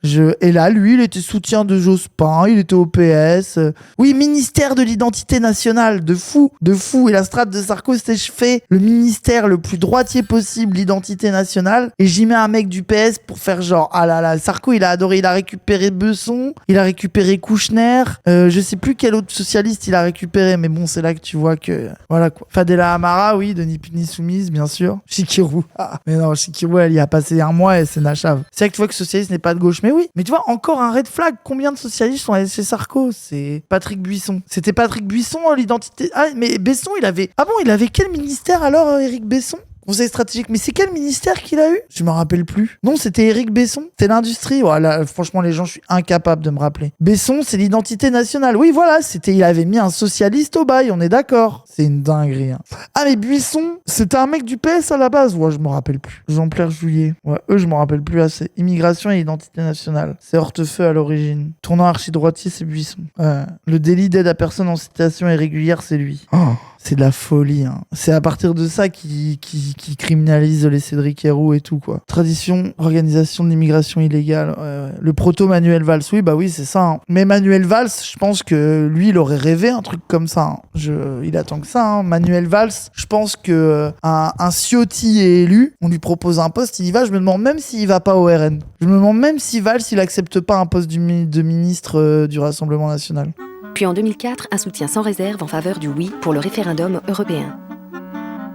Mais à toutes les questions portant sur son retour en politique, l'ex-premier ministre répond par l'esquive. Le silence de Jospin laisse la place libre à d'autres. Ils ont des idées, de l'expérience et des atouts. Pourquoi, par conséquent, ne porterait-il pas en 2007 les couleurs du PS? Toujours dans les parages, Jack Lang, tout sourire, se voit bien en candidat de recours. Au milieu de tout ça, rajoutons un fils de pute. Ah, son sourire Voldemort. Ah ouais, non mais... DSK, Jack Lang, Hollande, c'est vraiment... c'est impressionnant. J'incarne en bien ou en mal, à chacun de juger, une certaine vision de la société. Le niveau d'ego du gars, je suis hyper populaire, tout le monde m'adore. Jack Lang, il a déjà une réputation horrible à l'époque. Hein. La réputation de Jack Lang fait du sale au Maroc, c'était déjà dans la méta. Hein. Et lui, il est en mode, ah oui, je suis hyper populaire, tout le monde m'adore, il n'y a aucun problème, oui, bah oui, sûrement, oui. Et je n'ai pas l'impression que le temps ait altéré en moi l'énergie, la combativité, l'imagination, mais en même temps, le temps m'a apporté, je dirais, une certaine forme de sagesse. Ah là là, mais... Vraiment, il y en a aucun qui fait envie. Hein. Jack, tu les préfères jeunes. Ah oui, lui, le temps altère son désir. Hein. Ça, c'est sûr. Hein. Ça, c'est sûr que le temps altère beaucoup son envie de ken. Hein. Ça, y a pas de problème chez Jack Lang. On le savait. Ah, c'est fou. C'est fou quand même. Ce parti, mais en fait, on a l'impression de regarder des primaires de la droite. Chaque candidat, c'est un vieux bourgeois cringe. Comment on a pu croire que ça avait du sens? En 2002, Dominique Strauss-Kahn mène un travail de fond pour renforcer son influence à l'intérieur du parti en vue de sa candidature. Et un autre, allez! Et allez! Un autre vieux dégueulasse horrible. Bon. L'héritage de ce parti de merde. Hein. Ils essayent de nous faire croire que c'est la vieille maison de la gauche. Regardez la gueule de décrépitude et de saleté de vieux dégueulasse de ce parti. Il édite un DVD où, sur fond de l'hymne européen, il s'adresse de façon très présidentielle à ses concitoyens. L'Europe, toute l'Europe, tous les Européens auront les yeux rivés sur la France. Et Bolkestein, par exemple. Et les délocalisations. Et l'avenir pour mes enfants. En bonus, des photos avec son épouse Qu'est-ce que Anne c'est que Sinclair, cette merde dont la popularité d'ex-star de la télévision est un atout que le futur candidat n'hésite pas à mobiliser. Ah, c'était quoi cette merde? Mais c'est de la folie, Qu'est-ce que c'est que ce truc? Ah, le truc du DVD, c'était une dinguerie. Hein. La petite rectification de la paupière, ça s'est bien passé? Ouais, très bien, très bien. J'ai fait corriger ça. Je commençais à avoir une paupière qui tombait, ça me donnait un regard louche. C'était quand même pas très net. Alors, il se pourrait que le regard louche ait des bonnes raisons, Dominique. Putain, je savais pas qu'il avait fait une opération pour améliorer son regard louche. Il était en mode, mon regard en dit un peu trop sur ce que je fais dans la vraie vie. Les gens se méfient de moi, ça m'arrange pas par rapport à mes activités personnelles. Ah. L'heure tant attendue par DSK semble avoir enfin sonné. L'ex-ministre de l'économie et des finances est prêt. J'espère convaincre que la ligne politique que j'incarne, celle de la social-démocratie, est la ligne dont le pays a besoin. Bus DSK, oui, de fou. L'enfer, tu mets un pied là-dedans. Ah là là. Les sièges sont collants. L'ambiance dans le bus DSK, je vous raconte pas. Très peu envie d'y mettre un pied. Hein. Entre le bus DSK, le bus Jack Lang, je sais pas lequel est le mieux dans lequel monter. Hein. Je suis pas sûr du choix. Hein. Un événement inattendu va soudain réconcilier les éléphants. Le magazine Paris Match publie un long entretien de Ségolène Royal. Elle y déclare « Je n'exclus pas d'être candidate à la présidentielle ». Et là, vous avez Royal qui arrive dans le tas avec sa DA Daronne. C'est instant ultra réactionnaire et dire que c'était un peu l'alternative. Et au final, elle vient sur un truc full imagerie mère, fille de militaire. C'est une dinguerie. Ma mère et mes tantes étaient à fond pour elle. Mais oui, mais les gens, ils avaient les droits tardés, dégueulasses, vieux dégueulasses dans leur costard de langue, Strauss-Kahn, Fabius, machin. Et t'as Ségolène qui arrive, tout le monde se dit, bah putain, peut-être que là, on va pouvoir rêver d'autre chose. Et non, c'était une droitarde comme les autres. Les gens attendent du Parti Socialiste qui s'occupe des problèmes des Français. Voilà. Et pas de telle ou telle vedette. Jean-Luc Mélenchon, la présidence de la République n'est pas un concours de beauté. Le vieux. La petite misogynie. Il a dit instant, c'est pas pour les femmes cette histoire. Oh putain. La mère Merkel poum dans le popotin, qu'est-ce que c'est que ça? Attends, je comprends pas. Voyez la mère Merkel poum dans le popotin à propos de Ségolène Royal. Ah oui, d'accord. Non, mais c'est hors contexte, le truc du concours de beauté, voilà quoi. Non, mais après, le truc, c'est qu'elle les a baisés là-dessus. De fait, elle les a baisés sur le fait de regarder un peu de fraîcheur dans ce monde de vieux dégueulasses, quoi. Donc c'est normal qu'ils paniquent tous là-dessus. Tous des vieux mecs rabougris en costard. Ils voient la meuf qui fait un peu rêver, ils sont en mode ok, on est baisés, quoi. C'est très mal ressenti. Laurent Fabius, qui va garder les enfants?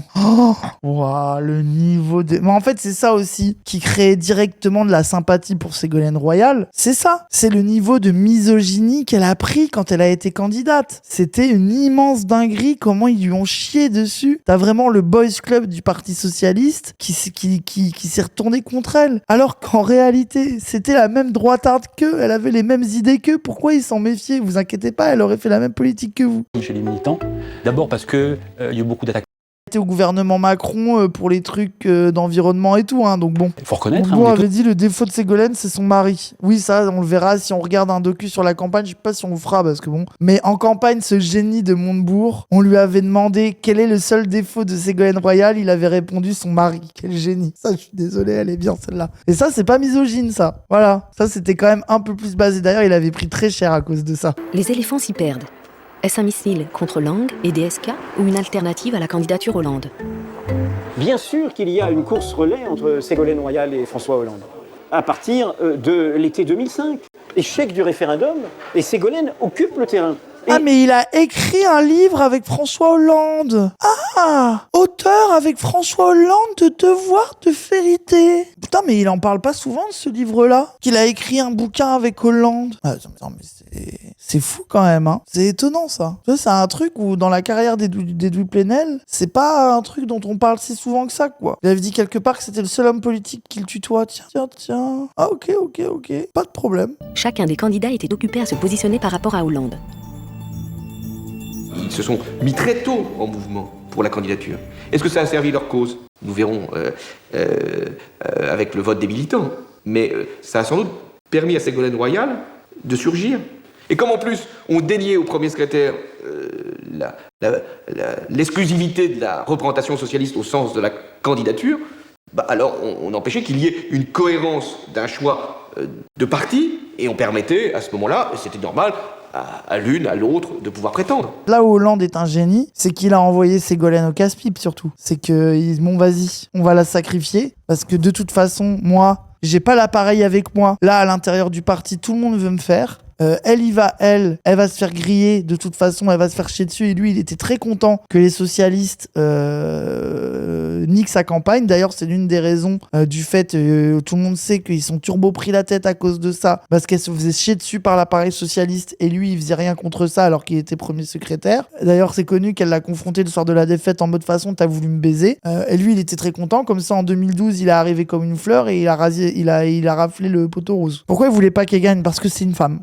parce que c'est une femme, parce qu'elle faisait pas partie de la petite liste des éléphants du PS qui était destinée à ça, qu'elle a gagné la primaire au forceps alors qu'ils étaient tous persuadés que ça serait l'un d'eux qui irait, et voilà quoi. Donc du coup ils l'ont pourri, mais comme Hamon quand ils ont fait la primaire en 2017, ils étaient pas dans aucun monde ils pensaient que ça serait Hamon, et quand Hamon a gagné la primaire, ils lui ont tous chié dessus. Valls il s'est barré soutenir Macron, il y en a aucun qui a fait sa campagne, ils ont fait que lui chier dessus, ils ont empêché, enfin voilà quoi, c'est le PS pour eux, tout ça, tous les trucs de dictature, le lapsus, tous les trucs de démocratie interne, c'est de la poudre aux yeux les gens. Genre pour eux, le pouvoir est dû aux plus droitiers et aux éléphants qui tiennent l'appareil d'un truc, et ils font semblant pour la populace de faire des votes et de la démocratie interne et des trucs, mais si par horreur ça leur échappe des mains, ils vont faire couler le bateau. Ils s'en battent les couilles, ils en ont rien à battre. Tout ça c'est de la poudre aux yeux. C'est bien pour ça que la démocratie interne ça pue la merde. Ça ne veut rien dire, tu fais ce que tu veux au final. Vaut mieux un truc honnête, France Insoumise, le programme, si tu suis le programme, tu viens. Et bah voilà, c'est clair. Au moins on fait pas il y a pas d'histoire de con quoi. La réalité politique, c'est que idéologiquement, il n'y a pas beaucoup de marge entre les uns et les autres, mais qu'il y a besoin d'un coup de renouveau et qu'il y a un moment, il y a une génération qui doit passer la main. Et là, vous avez toute l'avant-garde anti-insoumise horrible aujourd'hui. Genre, tous ces gens-là qui ont été l'artisan de la défaite de la gauche, c'est les premiers, bref, ça me met trop en Entrés colère. en politique en 1978, plusieurs fois réélus. Ils deviennent quoi, mais tous ceux, vous savez pas ce qu'ils deviennent, dites-vous qu'ils se font des couilles en or en étant dans le conseil ou dans le business. Voilà, vous le savez. Député. La moins anti-élépiste, c'est Ségolène, oui, mais même elle lui chie dessus. 3 fois ministre, Ségolène Royal est pourtant loin d'être une nouvelle. Mais elle incarne la femme moderne. Pourquoi ne pas faire confiance à la présidente de la région Poitou-Charentes, dont les manières tranchent dans un univers politique masculin et compassé. Oui, Fabius, il est au Conseil constitutionnel, super. Elle est intéressante parce qu'elle redistribue les cartes sans que personne ne sache exactement quel va être le jeu à la sortie. C'est précisément ce qui inquiète au Parti socialiste. Certains ne sont pas disposés à se laisser imposer sans broncher une candidate qu'ils n'ont pas choisie. En fait, moi, ça m'énerve parce que moi, j'adorerais Stan Ségolène Royal. J'adorerais monter dans le train contre tous les éléphants. Mais c'est trop une droitarde, donc ça me rappelle qu'elle est arrivée. L'une des grandes mesures de son programme en 2007, c'était le retour du service militaire. Ah bah merci Ségo. Le retour d'une vraie autorité, quoi. On va être sérieux. Hein. Donc ça fait plaisir. Hein. Oui, la une en mode fer à repasser, c'est voilà quoi, un peu une dinguerie. Hein. Et rappelle qu'elle a écrit un bouquin qui s'appelle Les bébés zappeurs pour alerter sur le danger des mangas à la télévision. Hein. Donc bon, on est à ce niveau de là de réactionnaire. Hein. Aujourd'hui. En ne cessant de répéter qu'il n'est candidat à rien, Lionel Jospin continue de laisser le champ libre aux autres prétendants. Ils sont tous là, en janvier 2006, à Jarnac, sous la pluie pour les 10 ans de la mort de François Mitterrand. Tous, sauf une. Il y en a un qui se mouille et puis l'autre qui est au soleil. Wesh, le clash. Il y en a un qui se mouille et l'autre qui est au soleil. Ah bah d'accord, ok François, comment tu chies sur ta femme, pas de problème. Ségolène Royal se fait une spécialité de se montrer là où les autres ne sont pas. Elle est au Chili pour soutenir la future présidente socialiste Michelle Bachelet. Un beau coup. Le forum du site internet Désir d'avenir est au centre de son dispositif de campagne. En 3 semaines, nous avons donc 30 000 internautes qui ont laissé leur adresse. C'est avant-hier. Ordre juste. Ségolène, c'est l'ordre juste. Sarko, l'ordre injuste. Proposition surtout, il faudrait d'abord réduire les inégalités entre hommes et femmes. Véritable contrat d'embauche, suivi professionnel. Véritable plus longue adaptation, s'intégrer complètement dans sa nouvelle entreprise. Ouais, les propositions, elles ont l'air folles, hein. Oh là là là là là là là là. Elle faisait une campagne populiste avant l'heure. Oui, c'est ça, c'est vrai. Hein. Mais je pense que c'est pour ça que Mélenchon, il a gardé une affection pour Ségo, le côté de « je pars toute seule en me débarrassant un peu du vieux fonctionnement de parti, avec tous les éléphants autour de moi » et le côté un peu et en fait, c'est aussi parce que c'est une fan de l'Amérique latine. C'est que elle, je pense qu'elle a elle aussi observé l'Amérique latine et le côté un peu populiste. Je suis en contact direct avec le peuple, sans filtre, et je suis la candidate du peuple, pas simplement la candidate d'un parti, etc. Genre un truc très, très comme ça, quoi. Oh là là là là. Oh là là là là. Il faut vraiment que les amis de Laurent Fabius aient ce combat accroché à l'âme et au cœur pour résister aux sondages, au papier, à tout ce qui finalement a été orchestré pour, d'une certaine manière, nous décourager. Un sondage où Dominique décolle, un seul, et tout est changé. Oh là là, la prière de Cambadélis. Je vous en supplie. Un seul sondage pour Dominique Strauss-Kahn. Entre deux partous dans un hôtel où il agresse des gens. Tout change et on est débarrassé de la folle Ségolène Royal.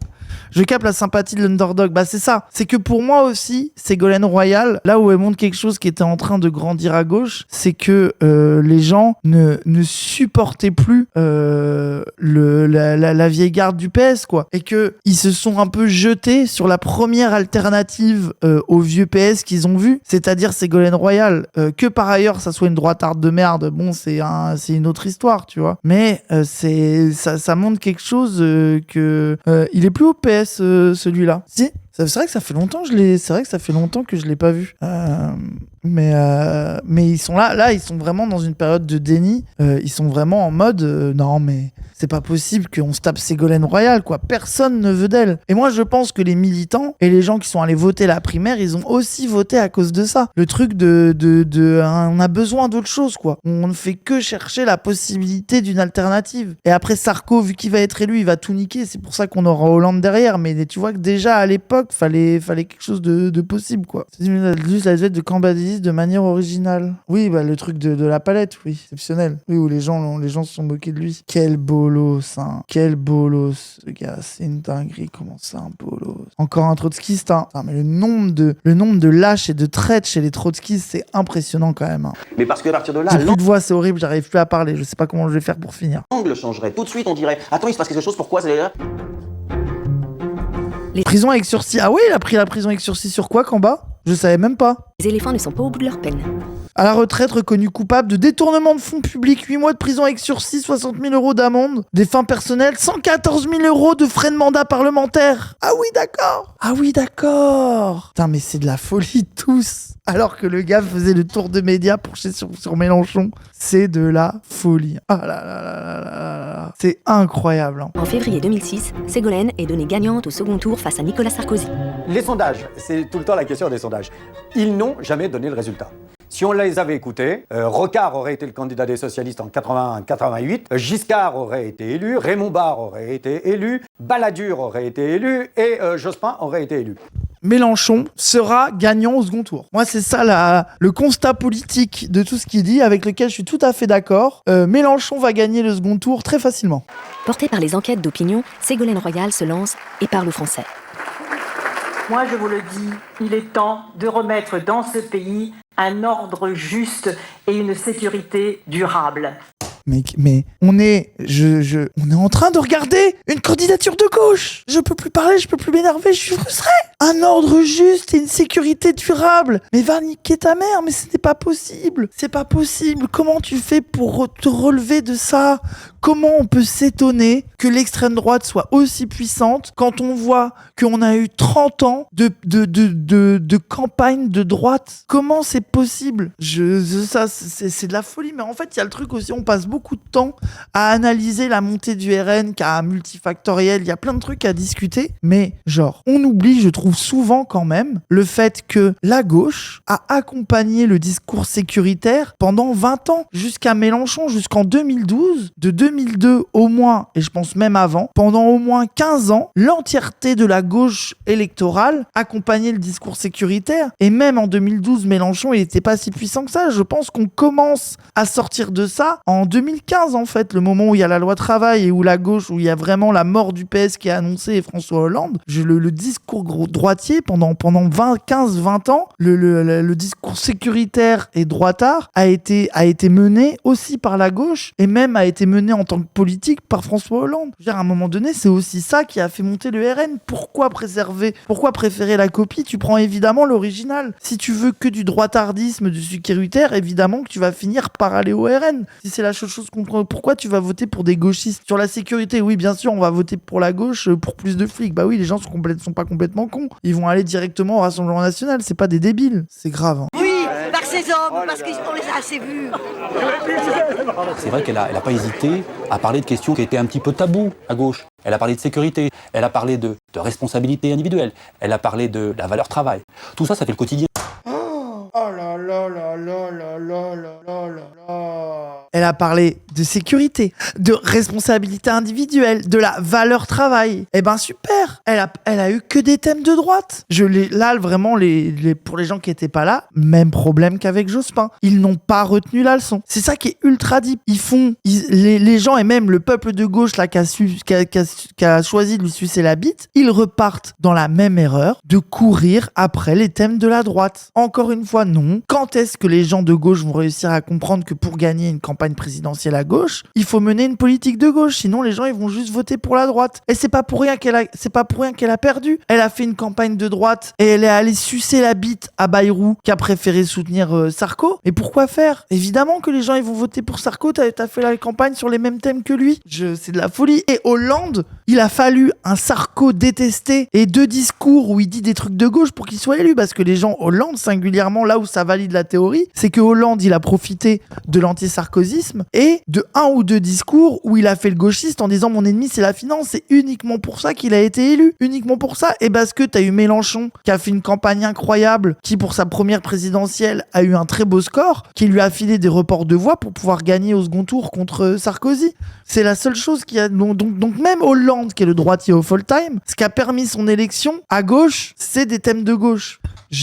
Et lui, il a fini de détruire le truc et nous a amené dans le macrono-le pénisme au dernier degré. Là, on est dans une toute autre sauce qui a une toute autre saveur. Mais à l'époque, ils ont tous permis ça. Et le mec est fier de ça. Et le mec est content de dire qu'il parle de sécurité, de valeur travail, de machin, de trucs. Mais franchement, les militants socialistes à l'époque, ils nous ont quand même mis dans une sacrée sauce. Hein. Ils nous ont quand même, c'est leur niveau de bas les couilles. Je veux dire, l'héritage de la gauche, c'est celui-là. Moi, vraiment, je leur en veux, vraiment, c'est horrible. Et c'est là où moi, franchement, les gens, autant le truc, tu vois, genre, à l'époque, moi, je sais qu'il y avait pas mal de gens qui allaient voter, des gens du PS qui naviguaient, qui votaient un peu PS, et après qui votaient genre EELV, parce qu'ils voyaient bien que le PS, ça puait la merde. Et en fait, c'est là où j'excuse les militants de base, c'est que t'avais tellement pas d'alternative, tu voyais le PS se droitiser, bah t'allais voter EELV, mais comme EELV, c'était un peu des bozos, c'était pas vraiment un vote de conviction, donc tu te remets à voter Sego après, tu navigues dans cette marée de merde, quoi. Genre, j'ai collé des affiches pour Sego, j'avais 10 ans, oui, voilà, c'est ça, genre, c'est pour ça, vraiment, mesurer la chance qu'on a de pouvoir militer pour Mélenchon, hein. Vous pleurez en mode ah là là, le battage médiatique contre nous, etc. Mais vous pourriez n'avoir personne pour qui militer. Vous pourriez être dans cette sauce qu'il y avait à l'époque. Genre, la vérité, on serait à l'extrême gauche, mais bref, genre, voilà, quoi, bref. François Hollande revient sur le devant de la scène en juin 2006. Ségolène Royal avance le thème de la démocratie participative qui est dans le projet, mais dont elle donne des illustrations. Dominique Strauss-Kahn sur l'université ou sur la croissance peut ajouter son pacte de l'Élysée, tout ce qui de l'ordre justement de ce qui est... C'est là où tu vois que c'est une arnaque de fou. C'est que leurs primaires, elles se font sur un projet socialiste dont ils peuvent pas dériver, mais en fait, ils peuvent quand même y apporter des modifications, des machins, etc. Mais en fait, ils s'en battent tous les couilles, parce qu'ils savent qu'ils vont pas l'appliquer de toute façon une fois au pouvoir. C'est là que tu vois qu'il y a une zumba générale dans le bail, quoi. Donc là, tu choisis juste un candidat qui va incarner le projet, mais en fait, il incarne en y apportant des précisions, un peu sa vision, mais du coup, tu votes pourquoi? Du coup, elle sert à quoi la démocratie interne? Du coup, s'il y a un programme, mais que ce programme-là, tu peux quand même le changer, mais que quand même tu le changes pas, mais du coup, t'as des courants, mais du coup, si les candidats, ils représentent pas un courant, ils doivent représenter le truc, enfin, mais dans ce cas, genre, à quoi ça sert? Dans ce cas, ça veut dire que le vote au congrès du truc socialiste décide le candidat. Vous voyez que la démocratie interne des socialistes n'a aucun putain de sens, que c'est une arnaque générale de gens qui font des fausses promesses en espérant juste être élus et faire à peu près ce qu'ils veulent, quoi. C'est logique pour une primaire de faire un casting plutôt que des projets opposés où tout le monde va se trahir. Mais non, mais attends, on a vu tout. Tu viens d'expliquer en un message pourquoi la démocratie interne est un concept de merde. Voilà. Pourquoi ça n'a pas de sens. Du coup, quel intérêt de faire une primaire? Si t'as des gens, donc tu t'es censé deviner qui va être fort au journal télé, ça n'a aucun sens. Ça pue la merde. Ça prouve bien que c'est nul. C'est soit t'as des courants avec des projets politiques qui s'opposent, soit c'est de la télé-réalité. Et dans ce cas, ça a encore moins de sens. Tu prends le plus BG, c'est une catastrophe ce parti. Hein. Et il y a des gens encore aujourd'hui qui viennent nous péter les couilles de moi, ce qui me dérange à la France Insoumise, c'est qu'il n'y a pas de démocratie interne. Mais va au PS, va voir la démocratie interne du PS. Voilà, vas-y, va t'amuser, va faire un courant au PS. Là, j'ai vu encore un jeune socialiste qui a tweeté qu'il quittait le PS parce que ils ont pas voulu faire l'union ou je sais pas quoi, qui était la gauche marxiste du PS. Une aile marxiste au Parti Socialiste. Bah oui, bave-toi encore plus dessus. Bah oui, continuez à vous rouler là par terre et à vous ridiculiser. Maintenant, il y a des courants marxistes au PS. Mais qu'est-ce que c'est que cette merde? Qui sont ces gens qui font des courants marxistes au Parti Socialiste? Je ne comprends pas. C'est trop bizarre. C'est trop bizarre. Filoche existe, mais il est même plus. Même Filoche n'est plus au PS. Ils l'ont viré. Même lui n'y est plus. Genre, tu veux faire des courants marxistes anti-filles, va au moins, va à l'après, va chez Ruffin, fais quelque chose. Pas au PS, c'est grave. Le premier secrétaire lance une campagne d'adhésion au PS organisée par Jack Lang. Jamais nous n'avions imaginé que, ouvrant nos portes avec une cotisation symbolique, c'est vrai, 20 € et une procédure simplifiée, l'Internet, nous aurions 70 000, aujourd'hui plus de 80 000 adhérents supplémentaires. On ne sera plus seulement 120 000 à voter, mais 200 000. Bon, alors, ça ne veut pas dire qu'ils vont voter pour moi. Ils ont le seum. 20 € pour aller voter à la primaire et les gens, ils ont payé 20 € pour aller voter pour Ségolène, pour le travail, l'ordre et la sécurité là. Oh là là, ce parti, ce scam généralisé. 200 000 adhérents à 20 balles. Oh là là, l'arnaque financière géante. C'est une torture. C'est une torture. C'est dans cette effervescence que Lionel Jospin fait une intervention télévisée le 28 juin 2006. L'ex-premier ministre s'est dit disponible tout en continuant de refuser à se déclarer candidat. Une annonce qui ne contribue pas à éclaircir la situation à gauche. Ah, et puis Jospin, le bozo of all time qui est là. J'y vais pas, non, t'as quitté la politique, je t'en supplie, reste dans ta retraite et ne retourne pas nous casser les couilles, tu es le bozo of all time. Tu as offert la France au RN pour la première fois dans son histoire, tu te tais, tu ne te la ramènes pas, tu t'es entouré de tous les plus gros droitards qui existaient, de Séguéla, le publicitaire sarkozyste, à Cambadéliste en passant par Hollande, tu n'as plus le droit à la parole, vraiment, tais-toi, de toute façon, Ségolène, c'est la même chose. C'est de la folie. En fait, les socialistes, la qualité du socialiste, c'est de refuser de crever alors que c'est tout ce que tu mérites. Jospin, Faure, le parti dans son entièreté, François Hollande qui va se retrouver candidat. Vous allez voir, ça va être le candidat en 2027, ça va être François Hollande. Est-ce que ils acceptent de mourir, ces gens-là? Est-ce qu'ils acceptent de disparaître? Barrez-vous, allez faire du conseil, allez faire du consulting et arrêtez de nous péter les couilles dans la politique. Est-ce que c'est possible de juste que vous creviez? Je sais que Mélenchon est venu vous sauver, mais c'est pas pour ça qu'il faut vous accrocher à la vie comme ça. Se poser la question de se dire, après avoir eu 2 expériences de ce type, est-ce que je bascule dans une troisième qui est à haut risque? Je trouve que c'est non seulement humain, mais rationnel et raisonnable. Ouais, mais je ne parle pas de mort physique. Je parle de la mort de l'appareil, les gens. Ne soyez pas complètement cons. Évidemment que je ne souhaite pas la mort des socialistes. Je souhaite la mort du Parti socialiste. C'est très différent. Que vont faire Lionel Jospin et François Hollande? Vous avez là aujourd'hui la liste officielle des gens qui disent qu'ils sont candidats. Mais il y en a au moins une autre moitié, si ce n'est le soutien de Laurent Fabius. Oh là là. Hamon qui a soutenu Laurent Fabius. Mélenchon qui a soutenu Laurent Fabius juste parce qu'il a dit non au traité européen. Mais barrez-vous.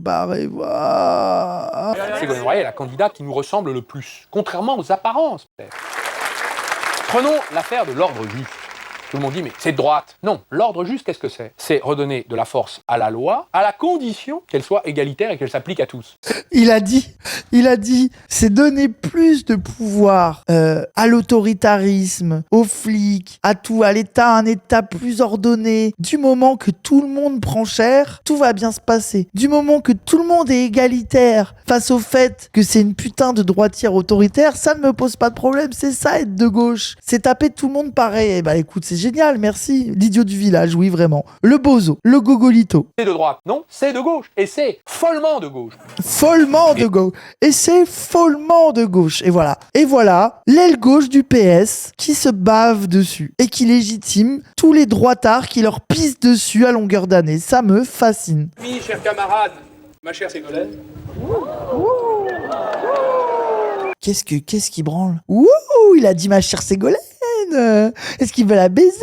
Mais c'est quoi ce parti de fils de pute? Mais c'est quoi cette ambiance de merde? C'est horrible. Tout me débecte. En fait, le problème de ces réacts, c'est que ça me met dans la haine et ça me fait souffrir. C'est horrible et j'ai plus de voix, j'en peux plus. Moi, ce qui me... Combien de temps il reste?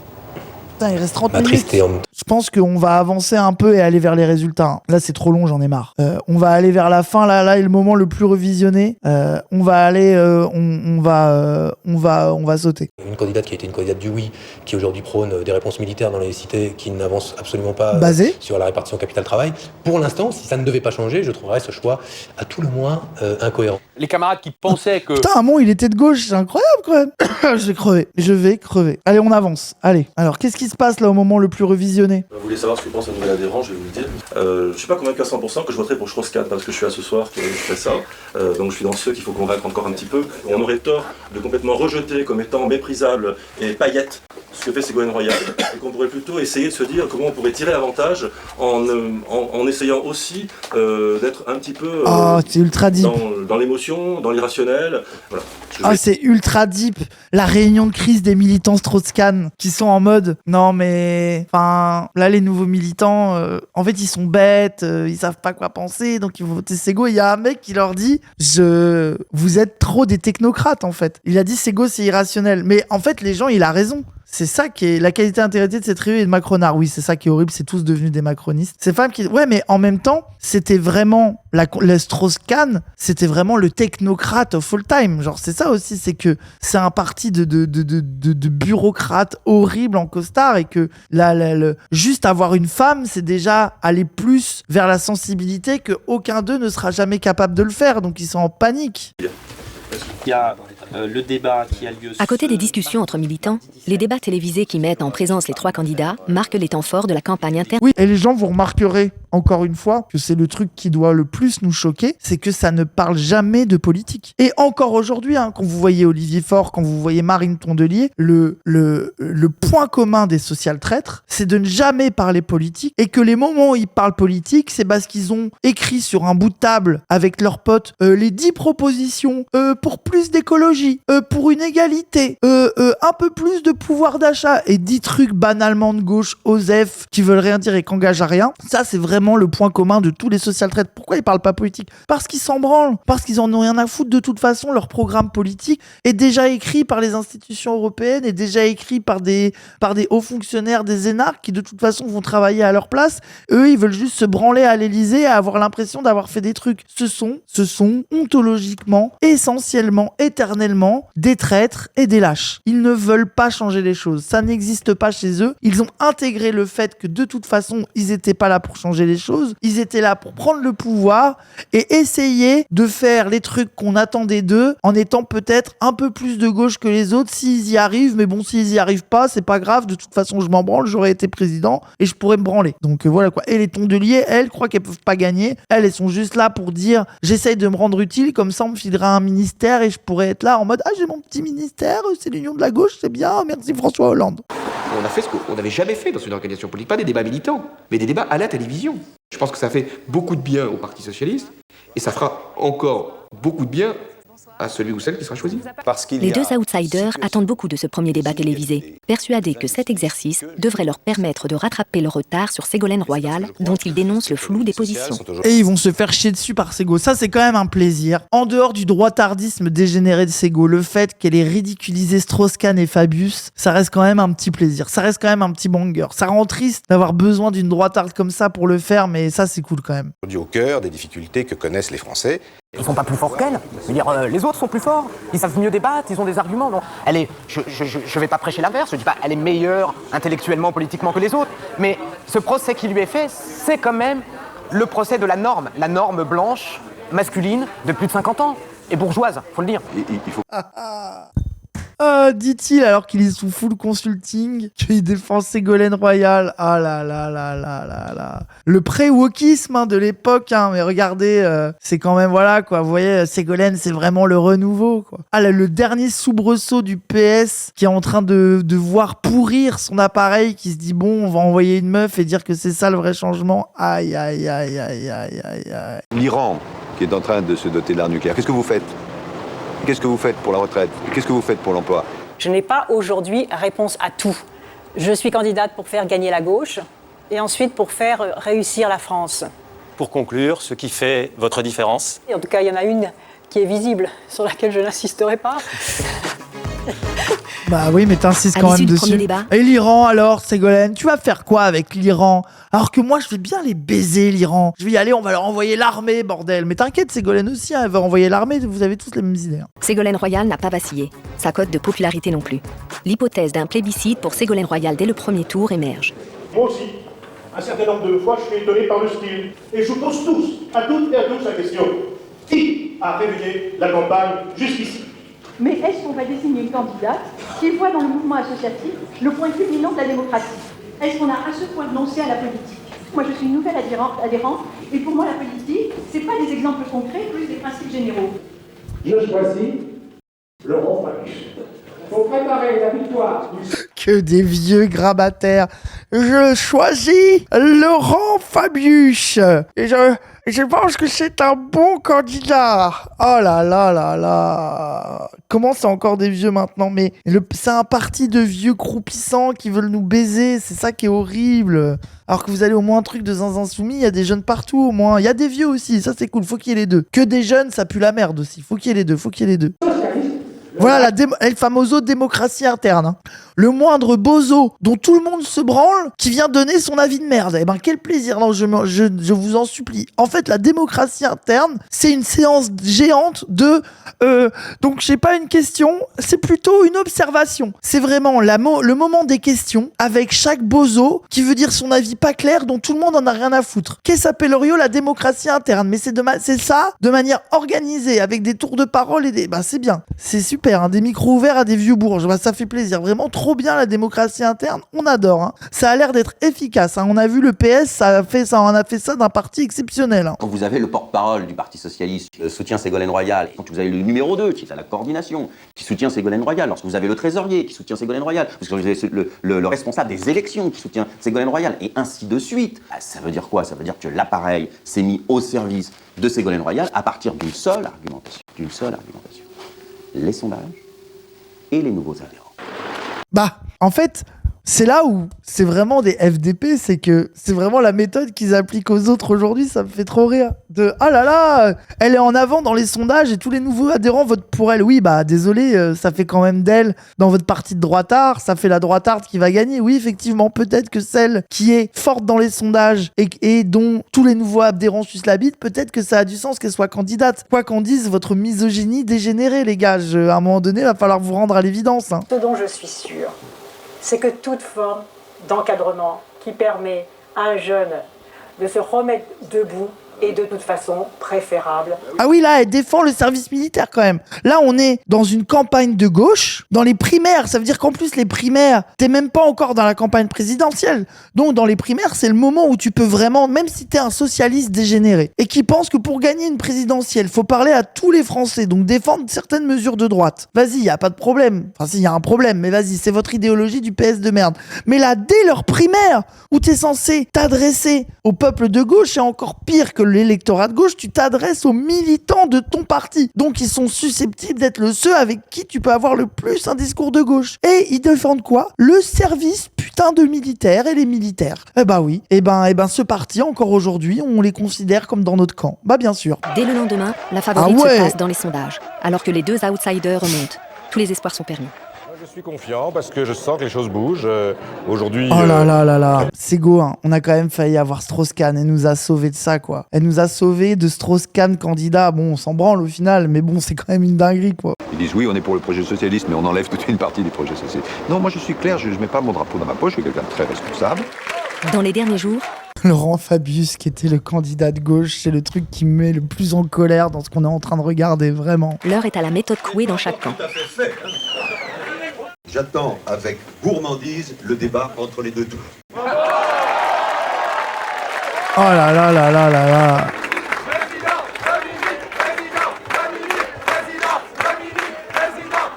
Mon objectif d'abord c'est qu'il y ait un second tour et ensuite c'est de gagner le deuxième tour.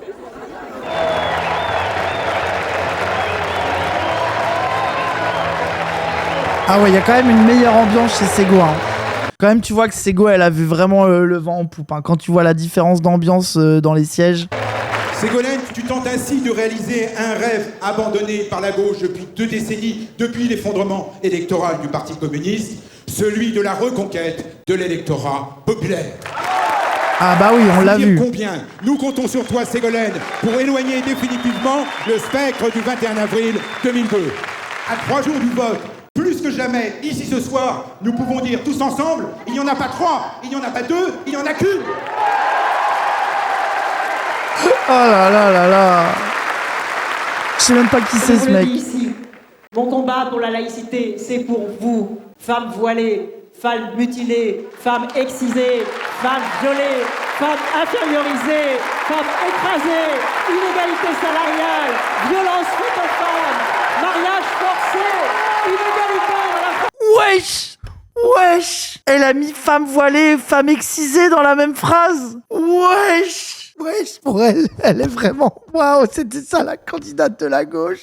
Wesh! Oh, la gauche à l'époque. Oh là là là là là là. Oh, à toutes les oppressions horribles contre les femmes voilées, les femmes excisées, les femmes violées. Ah oui, d'accord. Ah oui, d'accord. Ah, c'était bien le PS, hein. Non, mais par contre, enfin voilà quoi, genre les Noirs et les Arabes dans les banlieues, vous allez voter pour nous, hein. Juste, je vais dire que les femmes voilées, c'est comme des femmes excisées. Globalement, elles sont mutilées, quoi. Globalement, c'est horrible. C'est le prime de l'oppression, hein. Ah là là, le voile en topin. Femmes voilées, femmes excisées. C'est pour vous que je fais ça, pour vous libérer de votre oppression.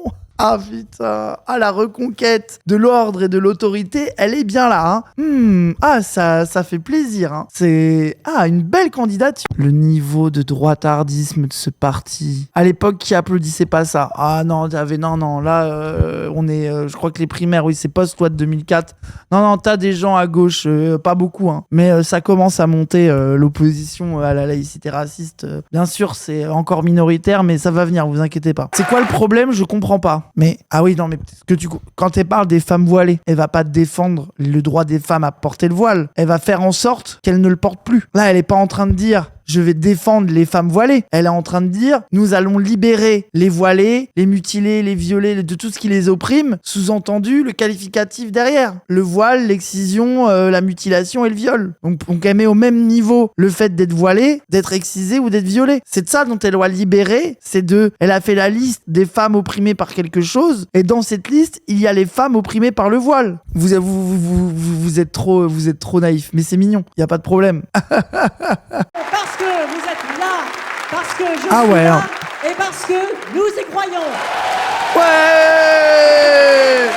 Le 16 novembre C'est 2006, go, trop bien. Ségolène Royal est investie dès le premier tour du vote des militants avec près de 61% des voix. Les gens, la razzia, ça veut dire que elle a fait une razzia sur le Parti Socialiste, 61% élus dès le premier tour, hein, pour au final se faire chier dessus par Sarko. Comment? En faisant une campagne de droitarde, en allant au second tour sucer la bite de Bayrou qui lui a dit lol MDR, je soutiens Sarko. Ce qui est quand même une folie, hein. Genre ça prouve bien, ça marche bien d'envoyer des droitards candidats, hein. Ça c'est cool, hein. La gauche de gouvernement, la gauche responsable, les gens, la gauche qui veut dévoiler les femmes et envoyer les gosses au service militaire. Voilà la vraie gauche, c'est quand même bien la gauche de Ségolène Royal. Mais le plus dur reste à faire.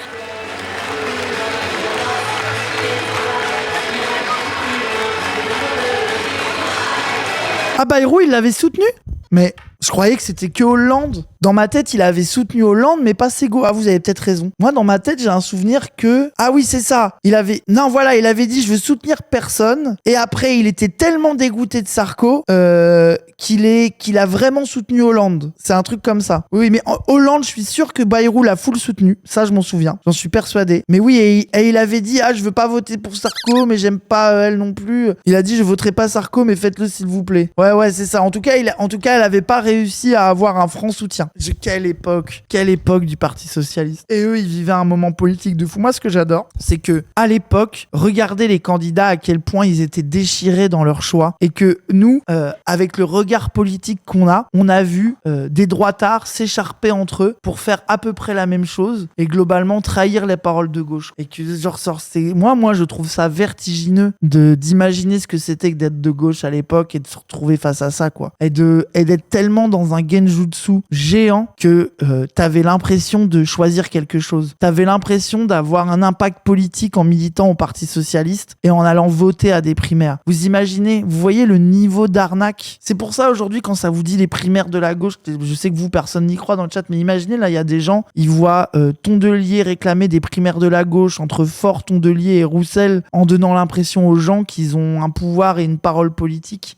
Cette arnaque, elle dure depuis tellement longtemps et les gens étaient incapables de le voir.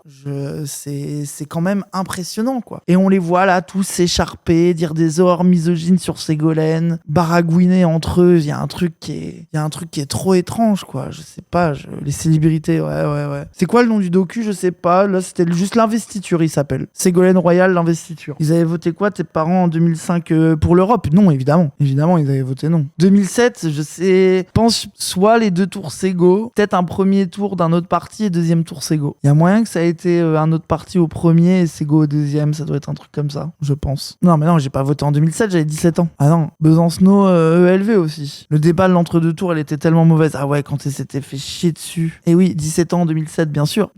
Mon grand-père était fan de Sarko, il avait appelé ma daronne en hurlant la la la quand Sarko a gagné, elle lui en a voulu pendant 10 ans. Bah après, normal, Sarko c'était horrible, hein. C'était l'enfer, hein. Moi je me rappelle que quand Sarko a été élu, je traînais déjà avec des totos et des gens d'extrême gauche, on était descendus dans la rue caillasser le local UMP ou c'était UMP ou RPR, je sais plus, de Caen, hein, qui était en face de l'hippodrome, je me rappelle très très bien. C'était déjà l'UMP. Il s'est augmenté des one, oui, il y avait eu ça où Sarko il a été élu, il avait augmenté le salaire de président direct dans Roblox. Non, bah non, mais c'est prescrit maintenant. Et puis moi je regardais, j'ai rien caillassé du tout, calmez-vous, tout va bien. Voilà quoi. Les documentaires IVT, RPR, UMP éteignent ceux du PS. Oui, les fauves, on va le regarder aussi, vous inquiétez pas, on va faire Villepin-Sarko. Les fauves exceptionnels, parce que là, la droite, c'est une toute autre affaire de manche. Toute autre paire de manches, pardon. Ça part beaucoup plus en couille, hein. Bravo la violence. Oui, bah à l'époque, qu'est-ce que vous voulez, les gens? Évidemment qu'on était à l'extrême gauche. Et quoi, fallait être socialiste? Non, bah non, tu rejoignais ton groupuscule révolutionnaire du coin et puis tu te formais là-dedans, hein. Si tu voulais une formation politique, il y avait que là que t'en trouverais une, hein. C'était pas au Parti Socialiste que t'allais trouver ça, hein. C'était mort, hein. Il y avait un truc, c'était pas possible, hein. En plus, vous vouliez même pas la révolution. Bah si, on y croyait, hein. On y croyait, hein. Voilà quoi. J'avais 6 ans, mon daron est venu me mettre au lit, il pleurait tellement il était deg d'avoir Sarko. Ah les gens, c'était une dinguerie Sarko, hein. C'était vraiment en mode le plus droitard possible. C'était vraiment chaud, hein. C'était vraiment un sale moment. Vous êtes toujours révolutionnaire à Zawaprod? Bah bien sûr, puisqu'on vote Mélenchon. On est pour la révolution citoyenne. En tout cas, moi, je suis pour la révolution citoyenne. Ah, quoi. Maintenant, Sarko, ça serait le centre droit. Ouais, le niveau de fascisation, hein. À l'époque, c'est presque l'extrême droite. Et aujourd'hui, bref. La police a pris confiance directe. Ah, c'était horrible, Sarko. Sarko, c'était très sale, hein. Tout ce qui est passé. Je me souviens être heureux devant la télé avec Sarko qui défilait. Suite à l'élection, j'avais 6 ans, je pigeais rien. Oui, les gosses, t'as toujours un candidat préféré pour aucune raison. Tu comprends pas pourquoi. C'est réel, ça. Mon frère était étudiant étranger sous Sarko, l'enfer. Ouais, tu m'étonnes. Horrible. T'as un sale bail. Mais on regardera un truc sur Sarko, mais ouais, je pense les fauves Sarko vs Villepin. En vrai, c'est intéressant vu qu'on va avoir un Villepin dans les pattes là. Je pense que c'était Eva Joly. Ah, c'était Eva Joly qui était candidate en 2007. Je me rappelais plus que c'était pour ELV. Eva Joly, ça va, elle était ça, le côté anticorruption et tout. Il y avait des trucs intéressants. Même si bon, c'est une random ELV nulle à chier comme les autres, mais au moins voilà quoi. Ah non, c'était Voynet en 2007. Ah ouais, le plus petit score de l'histoire d'Europe Écologie Les Verts, ça. Je crois qu'elle avait fait 2%, un truc comme ça, un truc vraiment médiocre. Oui, elle est jolie en 2012. Voynet, c'est une droitarde. Ouais, c'est plutôt l'aile droite, ouais, de LV Voynet. 1,5, ouais. Oui, après, elle a fait des trucs avec Macron et tout. Mais ouais, c'est plutôt l'aile droite du parti. Ah, elle est députée. Députée ELV. Oui, moi, j'ai voté Jacques Chirac quand j'étais gosse. Je kiffais Jacques Chirac, il était stylé à la télé. Elle a été maire de Montreuil aussi pendant longtemps, Voynet. Ouais, quoi. C'était une triste époque. Jolie, je croyais qu'elle était allemande, je comprenais pas pourquoi elle se présentait, mais je crois que je m'étais dit un truc comme ça aussi. C'est vrai que je me suis dit, mais attends, mais elle est française, elle, je savais même pas, mais oui. Parce qu'elle avait un accent et tout, mais il y avait pas même des gens qui étaient en mode, ouais, est-ce qu'elle est vraiment française avec son accent, mais elle avait la double nationalité, c'est ça. Et c'est pas allemande en plus, elle est pas c'est pas genre franco-norvégienne, un truc comme ça. La double nationalité, oui, c'est ça. Et en Norvège, ça a été je crois qu'en Norvège, elle a vraiment fait du sale, hein. En Norvège, ça a vraiment été une juge anticorruption grave déter, en mode, elle a vraiment fait du sale de fou, quoi. Elle a vraiment fait des dingues. Ouais, juste de l'affaire Elf, oui, c'est ça, genre, franchement, elle a fait en France aussi. Ah, c'est en France? Ah, mais moi, je whippine tout, ça se trouve, elle a jamais été juge en Norvège, en fait. Je whippine tout, désolé. Ah oui, en France, c'est elle. Ah, mais j'avais jamais tilté que c'est elle, l'affaire Elf. Ah, mais moi, dans ma ma tête, c'était une Norvégienne qui était dans les bails anticorruption, vu que là-bas ils sont matrixés et qu'elle était venue en France pour ça. J'ai tout whipping. Aucune idée de ce qu'elle a branlé cette meuf au final. Ok. Il y a un docu sur elle. Waouh, un peu la flemme, j'avoue, Eva Joly avec ses lunettes de merde là. C'est pas à cause d'elle la méta des lunettes goofy de LV depuis moi j'y crois. Je pense que tout ça c'est de sa faute. Terrible. Hein. Miss Norvège. Comment ça Miss Norvège? Quoi, c'est une blague, non? C'est une blague misogyne? Ils l'ont défoncé en mode ultra raciste, oui, voilà. Hein? Elle a fait le concours de Miss Norvège? Attendez, mais qu'est-ce que vous racontez? Eva Joly, Miss Norvège. Mais qu'est-ce que c'est que cette histoire de merde? Eva Joly, Miss Norvège. Mais non. Deuxième. Attendez, mais c'est fou. C'est une dinguerie. Bah écoute, force à elle, hein. Écoute, deuxième au Dauphine au concours de Miss Norvège. Eh ben, félicitations à Eva Joly. Très très bien. Intelligente et chargée en bas. Elle avait proposé l'idée d'un défilé populaire et non militaire pour le 14 juillet, inspiré de ce qui se fait en Norvège pour la fête nationale. C'est fait dégommer en mode elle ne comprend rien à la France. Oui, alors que la proposition est plutôt basée en soi. Hein. Ok. Bon, très bien. Très bien. Là, j'en peux plus, j'ai trop mal à la gorge. Les gens, sur ce,